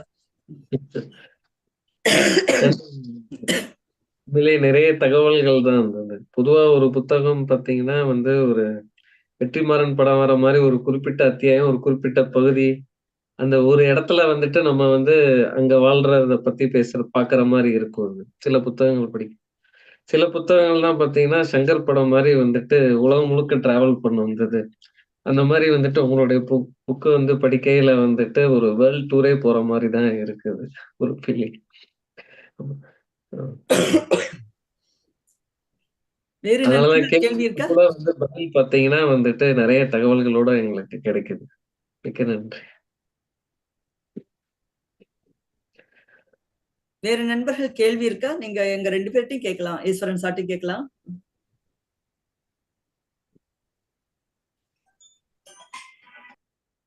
எனக்கு கேள்வி இருக்கு. கேக்குதுங்களா நான் பேசுறது? கேக்குதுமா. இப்ப என்னன்னா, நீங்க வந்து வரலாற்று சம்பந்தப்பட்ட புத்தகங்கள், அறிவியல் பூர்வமான புத்தகங்களை படிக்கிறதோட கூடவே நிறைய அருங்காட்சியகமும் நேரடியாவே போய் பாக்குறீங்க. சோ 2யும் மேட்ச் பண்ணும்போது உங்களுக்கு எந்த இடங்கள்ல எல்லாம் வந்து இந்த புத்தகங்கள்ல கூட சில நேரங்கள்ல நம்பகத்தன்மை இல்லாத தகவல்கள் இருந்த மாதிரி ஏதாவது தெரிஞ்சதா? அப்படி படிச்சிருக்கீங்களா? இப்போ இப்ப டிஎன்ஏ சயின்ஸ் பத்தி வந்த புத்தகங்கள்லாம் ரொம்ப லிமிடெட் புக்ஸா இருக்கு இல்லையா? நான் சொன்னது பார்த்து இந்த இந்த ஏரியா மட்டும் எடுத்துக்கிட்டோம்னா அதுல இருக்கிறது எல்லாமே இந்த ஃபீல்டுல ஒர்க் பண்ணவங்களோட புக்ஸ் தான் நான் படிச்சது இது வரைக்கும். லைக் டோனி ஜோசப் வந்து அவர் ஜேர்னலிஸ்டா இருந்தாலும் அந்த ஃபீல்ட்ல ரொம்ப நாள் ஒர்க் பண்ணியிருக்காரு. அப்புறம் வந்து நமக்கு டேவிட் ரைட்லாம் இதே ஃபீல்டுல இருக்காரு. அப்புறம் வந்து ஸ்வாந்தி பாபு வந்து இந்த ஃபீல்டுல அவர் ஒரு என்ன சொல்ற பெரிய ஒரு ஜாம்பவான்னு சொல்லணும். ஸோ அவங்களோட புக்ஸ். அதனால இதுல எல்லாம் நம்ம எந்த விதமான மிஸ்டேக்ஸ்ல நம்ம பார்க்க முடியாது. ஆனா ஜெர்மனில இருக்கிறதுனால இந்த விஷயத்த நான் கொஞ்சம் சொல்லலாம்னு உங்களுக்கு நினைக்கிறேன். ஏன்னா ஜெர்மனி வந்து இந்த மேக்ஸ் பிளாங்க் இன்ஸ்டிடியூட் வந்ததுனால மட்டும் சொல்ல முடியாது. ஜெனரலாவே அவங்களுக்கு வந்து சயின்ஸ் மேல ரொம்பவும் விருப்பம் இருக்கு. அதனால என்ன செய்தாட்டாங்கன்னாக்கா வந்து இந்த மனிதகுல ஆய்வுல இப்ப நேண்டர்தால் அப்படிங்கிறது ஜெர்மனியில கண்டுபிடிக்கப்பட்டதான். உலகில் வந்து ஐரோப்பிய நாடுகள் பல நாடுகள் அதுக்கு பிறகுதான் நேண்டர்தால் அங்க எங்கெல்லாம் இருக்கு. இப்ப லைக் ஜிப்ரால்டார்ல இருந்ததெல்லாம் வந்து டார்வின் செக் பண்ணதெல்லாம் வந்து நேண்டர்தால் அந்த ஸ்பெசிமென் வந்து ஜிப்ரால்டார்ல இருந்த அந்த மண்டை ஓடு. ஆனா உண்மையிலே கிடைச்சது வந்து ஜெர்மனியோட நியாண்டர்தால் அப்படிங்கிற ஏரியால தான். அது அது வந்து ஏற்கனவே மத்திய ஜெர்மனியோட கிழக்கு வெஸ்ட்ல இருக்கு. அங்கதான் கிடைச்சது. அதனாலதான் நியண்டர்தால் அப்படின்னு வேலி பள்ளத்தாக்கு நியாண்டர் பள்ளத்தாக்குல கிடைச்சதுன்றாங்க. அப்ப அங்க அவங்க கண்டுபிடிச்சு அவங்க வந்து அதை சீரியஸ் ஆக்கி அதுக்கு ஒரு பெரிய ஒரு மியூசியம் வச்சு அதுல அந்த மியூசியம்ல வந்து அந்த டிஎன்ஏ எக்ஸ்ட்ராக்ட் எல்லாம் வந்து அவங்க வச்சுட்டாங்க. அது மட்டும் இல்லப்பா ஹர்ஷா, அங்க வந்து இதோட நிறுத்தி இல்ல அவங்க என்ன செஞ்சாங்கன்னாக்கா இப்ப நான் இருக்கிற இடத்துல இருந்து ஒரு 35 கிலோமீட்டர் ஸ்டைம்ஹைம் அப்படின்னு ஒரு இடம் இருக்கு. அங்க வந்து அங்க எக்ஸ்கவேஷன் பண்ணும்பொழுது அங்க வந்து அவங்களுக்கு ஒரு ஒரு எலும்புக்கூடு கிடைச்சிருக்கு. அதை வந்து அவங்க செக் பண்ணி பார்த்தா இது வந்து நியாண்டர்தால்ல இல்ல, இது வந்து சேப்பியன்ல இல்ல, இது வந்து டெனோசோவியன்ல இல்ல, இது வரைக்கும் அவங்க பார்த்த ஹோமோஃப்ளோரன்சஸ் இல்ல, எதுலயுமே இல்ல. அப்ப இது என்னவா இருக்கும் அப்படின்னு சொல்லிட்டு அவங்க செக் பண்ணிட்டு அப்புறம் இது எந்த வகையிலுமே வரலன்னு சொல்லி ஹோமோ ஸ்டைம்ஹைம்னிஸ் அப்படின்னு புது பேர் வச்சுட்டாங்க. புரியுதா? இப்படி ஒண்ணு அவங்க கண்டுபிடிச்சு அது ஒண்ணு வச்சிருக்காங்க. அதுக்குன்னு ஒரு மியூசியம் வச்சிருக்காங்க. அதே மாதிரி நான் இருக்கிற ஏரியால இருந்து இருக்கிற 100 கிலோமீட்டர் தூரத்துல ஹைடல்பர்க் அப்படின்னு ஒரு இடம் இருக்கு. அங்க வந்து எக்ஸ்கவேஷன் அது பக்கத்துல ஒரு வில்லேஜ் இருக்கு. அந்த வில்லேஜ்ல எக்ஸ்கவேஷன் செஞ்ச போது அங்க வந்து ஒரு ஸ்பெசிமன் இந்த மாதிரிதான் கிடைச்சது. ஒரு பெரிய ஒரு முகம் பல்லோட வந்து கிடைச்சது. ஒரு எலும்பு கூட தலைப்பகுதி மட்டும் கிடைச்சது. கொஞ்சம் கால் எலும்புகள்லாம் கொஞ்சம் கிடைச்சது. அதை அவங்க செக் பண்ண போது இதே மாதிரிதான் எந்த வகையிலுமே அவங்களால அதை சேர்க்க முடியல. அப்ப அது கொஞ்சம் கொஞ்சம் நிறைய வந்து மாற்றங்களை உள்வாங்கி ஏறக்குறைய ஒரு 300 மில்லியன் இயர்ஸ் பழமையான ஒரு ஒரு மனித குலம்.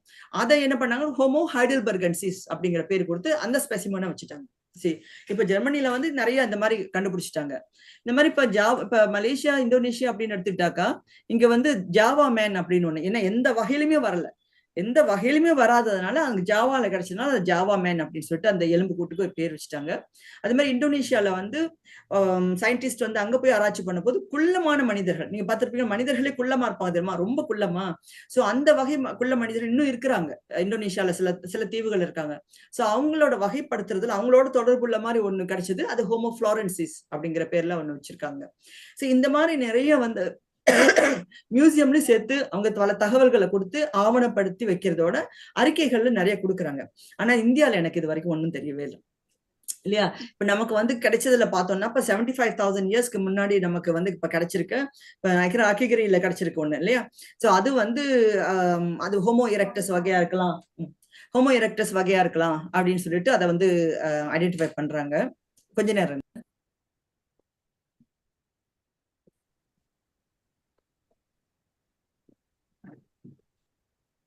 சோ அப்ப ஹோமோ எரெக்டஸ் வகைங்கிறாங்க. அப்புறம் வந்து நமக்கு அத்திரம்பாக்கம் பக்கத்துல வந்து கிடைச்சது வந்து ஹோமோ சேப்பியனே இல்ல, அது வந்து ஹோமோ எரெக்டஸ் வகையா இருக்கலாம்னு தான் சாந்தி பப்பு அவர்கள் சொல்றாங்க. ஆனா நமக்கு வந்து நம்ம தமிழர்கள் இருக்கோம்ல, நமக்கு ஒரு நோய் இருக்கு. அது வந்து உலகத்திலேயே வந்து எது கிடைச்சாலும் நம்ம தமிழர்கள் தான் வந்து அதை முதல்ல கண்டுபிடிச்சாங்க. உலகத்திலே தமிழ்நாட்டுல தான் வந்து அது தோன்றுனுச்சு. உலகமே கூட தமிழ்நாட்டுல தான் தோணுச்சு.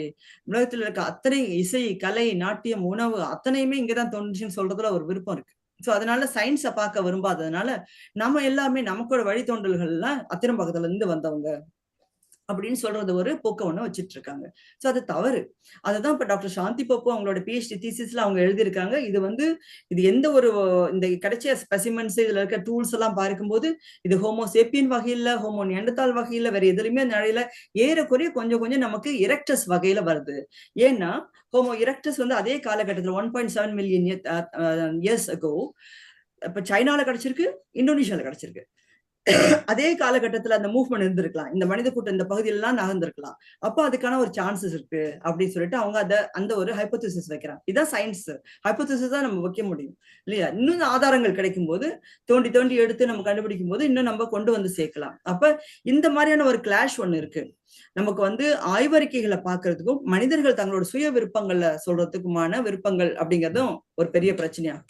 அடுத்து நாங்க லாஸ்ட் இயர் டிசம்பர்ல வந்து நாங்க வந்து குடியம் போனோம். அந்த குடியம், அத்திரம்பாக்கம் அந்த பகுதிகளுக்கு போனோம். அங்க நமக்கு ஒரு மியூசியம் இருக்கு. ஆனா அது மியூசியமாவே இல்ல. அது ஒரு ஒரு குப்பை தொட்டிகள் சேர்ந்த ஒரு இடம் சொன்னா கூட பொருத்தமா இருக்குமோ.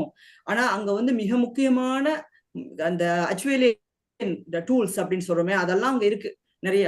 அங்க வந்து சின்ன குழந்தைகளுக்கு வந்து பாடம் காட்டுற மாதிரி படங்களை வரைஞ்சு வச்சிருக்கிறாங்களே தவிர ஒரு தரமான அருங்காட்சியகம் மாதிரி ஒரு சிறிய, அதாவது இப்ப நமக்கு ஹைடல்பர்க்ல இருக்கிற அந்த வில்லேஜ்ல இருக்கிற ஒரு சின்ன மியூசியம் அது வந்து எந்த தரமா இருக்குன்னு நம்ம பார்ப்போம். அந்த மாதிரி கூட இது வந்து இல்ல. இதுதான் நமக்கு இந்தியாவிலே இருக்கிற மிக முக்கியமான ஒரு கண்டுபிடிப்பு. இங்க அத்திரம்பாக்கம்ங்கிறது அந்த இடத்துல கட்டப்பட்ட இந்த ஏஎஸ்ஐயோடைய இந்த அருங்காட்சியகம் வந்து மிக பழமையா, ஏற்கனவே ஒரு 20 ஆண்டுகள் பழமையா இருக்கு. ஆனா மெயின்டெனன்ஸ்ங்கிறதே ரொம்ப இல்ல. அப்படி மோசமான ஒரு சூழல்ல இருக்கிறத நம்ம பாக்குறோம். அதனால ரொம்ப மேம்படுத்தப்பட வேண்டிய ஒரு சூழல்ல தான் இந்த மாதிரியான அருங்காட்சியகங்கள்லாம் இருக்கு. இங்க நமக்கு அந்த புரிதலே இல்ல. இந்த வித்தியாசத்தை நம்ம பார்க்க முடியுமா தவிர டாக்குமெண்ட்ஸ்ல நான் இது வரைக்கும் தவறான, அதாவது சயின்டிபிக் டாக்குமெண்ட்ஸ்ல தவறா சொல்றதை வந்து நான் பார்த்தது இல்லைம்மா. சரி, நன்றி. நன்றி. நன்றி. பங்கேற்றிருக்கும் மற்ற நபர்கள், தோழர்கள் யாராவது உங்களுடைய கருத்துக்கள் அல்லது கேள்விகளை முன்வைக்கும்.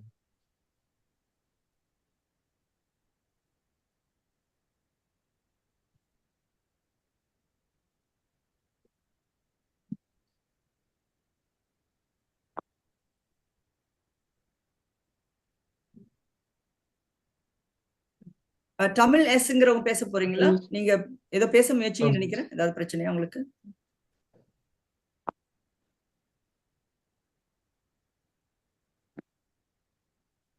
மியூட் எடுத்துட்டு பேசுங்க. தமிழ்ல அவங்க அன்மியூட்ல தான் இருக்காங்க. ஆனா எக்ஸிட் ஆயிடுச்சு. நீங்க அன்மியூட் பண்ணிக்கலாம்.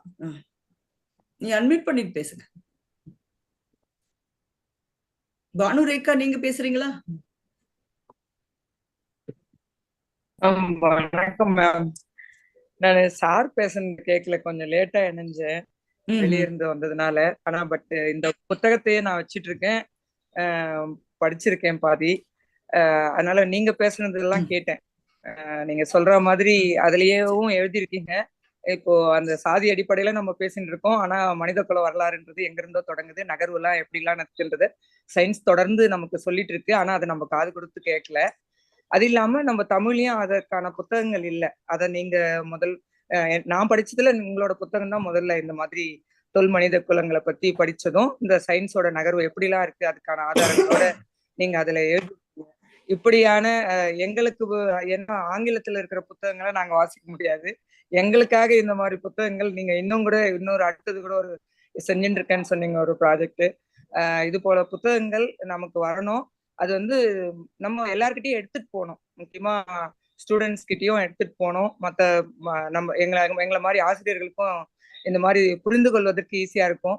அப்பதான் மக்களோட மனநிலையில மாற்றம் ஏற்படுறதுக்கு இதெல்லாம் ஒரு வழியா இருக்கும். நான் சாரோட ஸ்பீச் அதுக்கப்புறம் நம்மளோட இதுல ஃபேஸ்புக் லைவ்ல கேட்டுக்கிறேன். ரொம்ப நன்றிங்க மேம். நல்லா இருந்தது, உங்களோட விளக்கமே நிறைய இருந்தது. Thank you ma'am. தேங்க்யூங்க சார். நன்றி நன்றி நன்றி நன்றி பனுரேகா. ஆக்சுவலி இன்னைக்கு ஈஸ்வரன் சாரோட பேசின அந்த ஆமா அவருடைய அந்த திறனாய்வு நல்லா சிறப்பா இருந்தது. அந்த இந்த மாதிரியான திறனாய்வுகள் தான் அந்த நூலை வந்து மக்கள் மத்தியில கொண்டு போய் சேர்க்கும்னு நினைக்கிறேன். ஏன்னா என்ன நிறைய புத்தகங்கள் வருது, எந்த புத்தகத்தை நம்ம எடுத்துக்கலாம் அப்படின்னு நம்ம பார்க்கும்போது ஈஸ்வரன் சார் வந்து நல்ல நீளமா எழுதியிருந்தார். எழுத்தா படிக்கிறதுக்கும் நமக்கு அது பயனுள்ள வகையில இருக்கும். இன்றைக்கு நிகழ்ச்சியில் அவர் பேசுனதும் அந்த கருத்துக்களை சொன்னதும் நமக்கு வந்து கொண்டு போய் சேர்த்துரும். இந்த நூலை பற்றி கொண்டு போய் சேர்க்கும் இந்த மாதிரி. இப்போ அது கண்டிப்பா பேசுறதோட ஆமா சொல்லுங்க. இல்லைங்க, இன்னொரு நூலை பத்தியும் இப்போ குறிப்பிடலாமான்னு தெரியல. நம்ம தேமொழி மேமோட நூல் தமிழ் புத்தாண்டு அப்படிங்க. சரியா கேட்கலீங்களா? இப்ப கேட்கல. இல்ல பேசுங்க மேடம், பேசுங்க, கேக்குதுங்க. இப்போ அந்த தமிழ் புத்தாண்டு நூல்ல கூட அந்த அச்சு திசை மாறும் இயக்கம்லாம் எங்களுக்கு புதுசு. அதாவது முன்ன இருந்த நாள்காட்டியில இப்படி எல்லாம் மாற்றம் வருது, அத வந்து சயின்டிபிக்கா நம்ம மாத்திக்கணும். அதே போலதான் இருக்கு. நம்ம என்ன பண்ணணும், ஸ்டாண்டர்டா பிக்சடா இந்த ஆங்கிலேய நாள்காட்டியை தான் நம்ம பயன்படுத்துறோம் அப்படின்றத ரொம்ப விளக்கமா சொல்லியிருந்தாங்க. இப்போ என்ன சிலப்பதிகாரம் ஒரு குழுவா படிச்சுட்டு இருக்கோம். அதுல சித்திரை முழு நாளும் அதுவும் சித்திரை திருநாளும் சேர்றது அப்படின்ற மாதிரி ஒரு வரி வருது. அப்ப சொல்றாங்க இப்ப 2 நாள் தள்ளி வருது நம்மளுக்கு அப்படின்ட்டு. அத மேடம் வந்து தேமொழி மேடம் ஒரு இதுவே ஒரு அட்டவணையே போட்டிருக்காங்க. இந்த எவ்வளவு நாட்கள்லாம் ஒரு தை முதல் நாளாகட்டும் இந்த விண்மீன் நாள்கள் வந்து எப்படி எல்லாம் மாறுதுன்றத ஒரு அட்டவணைப்படுத்தி அதை சயின்டிபிக்கா ப்ரூவ் பண்ணியிருக்காங்க. அப்போ அதை காமிச்சிருக்காங்க, நமக்கு எடுத்துக்காட்டா காமிச்சிருக்காங்க. அப்ப இந்த மாதிரி கருத்துக்கள் தான் வந்து போறதுக்கு நம்ம புத்தகங்கள் உதவுது. அதுவும் நம்ம தமிழ் மரபு அறக்கட்டளையில வர்றது எல்லாமே வந்து இந்த மாதிரியான புத்தகங்களா இருக்கு. இலக்கியத்தை வைத்தே வந்து நம்ம பேசிட்டு இருக்கிறோம் இல்லைங்களா? இப்ப சங்க இலக்கியங்களை வைத்துதான் நம்ம பழைய இதெல்லாமும் பேசுறோம். ஆனா அதோட இந்த சயின்ஸும் சேரணும். இந்த டிஎன்ஏ சயின்ஸ் இது நம்ம தொடர்ச்சியான கூட்டங்கள்ல கவனிச்சு வர்றவங்களுக்கு தெரியும். ஒரு புத்தகமும் எடுக்கும் போது இந்த மாதிரியான அறிவியல் அடிப்படையிலான புத்தகங்களை தான் நம்ம எடுத்து பேசுற மாதிரி இருக்கு. அது தேவையான ஒன்று, காலகட்டத்துக்கு தேவையான ஒன்று அப்படின்னு சொல்ல விரும்புறேன். நன்றிங்க சார்.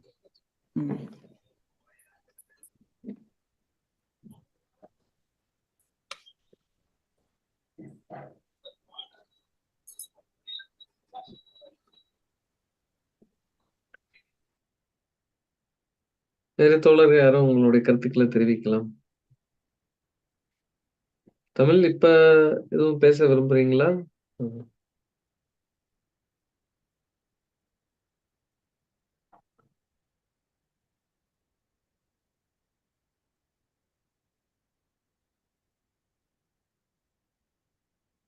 சரி, ஓகே. இல்லைன்னா நிறைவு செய்தல்லாம். இல்ல நிறைவு செய்தல்லாம். ஓகே.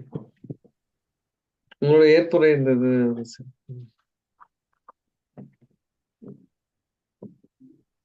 நான் ஏற்புரையாவே அதை சொல்லிட்டேன். என்னுடைய அதான் உங்களோட ஏற்புரையாவே குறித்தீங்களே, அது சரி. இப்ப நம்ம நிறைவு பகுதிக்கு வந்துடலாம். இப்ப தற்பொழுது நன்றியுரை திருமிகு பா. முத்துக்குமார் அவர்கள் வழங்குவார்கள். பா. முத்துக்குமார் அவர் இல்லைன்னு நினைக்கிறேன். ஆமா, இல்லைங்க சார். இல்ல, சரி, ஓகே. நானே பண்ணிருந்தேன். மிக்க நன்றி ஐயா. அக்கா ஈஸ்வரன் அவர்களுக்கு மிக்க நன்றியை தெரிவித்துக் கொள்கிறோம். தமிழ் மரபு அறக்கட்டளையின் சார்பாக உங்களோட நேரத்தை ஒதுக்கி இவ்வளவு பெரிய தகவல்களை வந்து அதையும் வந்து சிறப்பா வந்து ஆராய்ந்து குறிப்புகளை எழுதி எங்களுக்கு வந்து எளிய வகையில புரிய வைக்கிற மாதிரி வந்துட்டு அருமையான ஒரு தெளிவுரை கொடுத்திருந்தீங்க, அந்த திறனாய்வு செஞ்சிருந்தீங்க. ஸோ அதனால தமிழ் மரபு அறக்கட்டளை பன்னாட்டு அமைப்பின் சார்பாக உங்களுக்கு மனமார்ந்த நன்றியை தெரிவித்துக் கொள்கிறோம். மேலும் நமது நிறுவனர் மற்றும் இந்த நூலின் ஆசிரியர் முனைவர் கா. சுபாஷினி அவர்களுக்கும் தமிழ் மரபு அறக்கட்டளை சார்பாக நன்றியை தெரிவித்துக் கொள்கிறோம். மேலும் மேலும் எங்களுக்கு இது போன்ற பல அரிய நூல்களை, தகவல்களை ஆராய்ந்து எங்களுக்கு வழங்குமாறு கேட்டுக்கொள்ளப்படுகிறது. மற்றும் இந்த நிகழ்ச்சியில் பங்கேற்று திறனாய்வை கண்டுகளித்த அனைவருக்கும் மற்றும் யூடியூப் மற்றும் ஃபேஸ்புக் மூலமாக இந்த நிகழ்ச்சியினை கண்டுகளிக்கும் நமது தோழர்கள் அனைவருக்கும் தமிழ் மரபு அறக்கட்டளை சார்பாக எனது மனமார்ந்த நன்றியை தெரிவித்துக் கொள்கிறேன். மேலும் அடுத்த மாதம் இதனுடைய அடுத்த நிகழ்ச்சியில் பங்கேற்கும் வரை உங்களுடைய நூல் வாசிப்பையும் தமிழ் மரபு அறக்கட்டளையின் மற்ற நிகழ்ச்சிகளையும் பங்கேற்று உங்களுடைய கருத்துக்களை பகிருமாறு கேட்டுக்கொள்ளப்படுகிறேன். மிக்க நன்றி அனைவருக்கும். எல்லோருக்கும் நன்றி.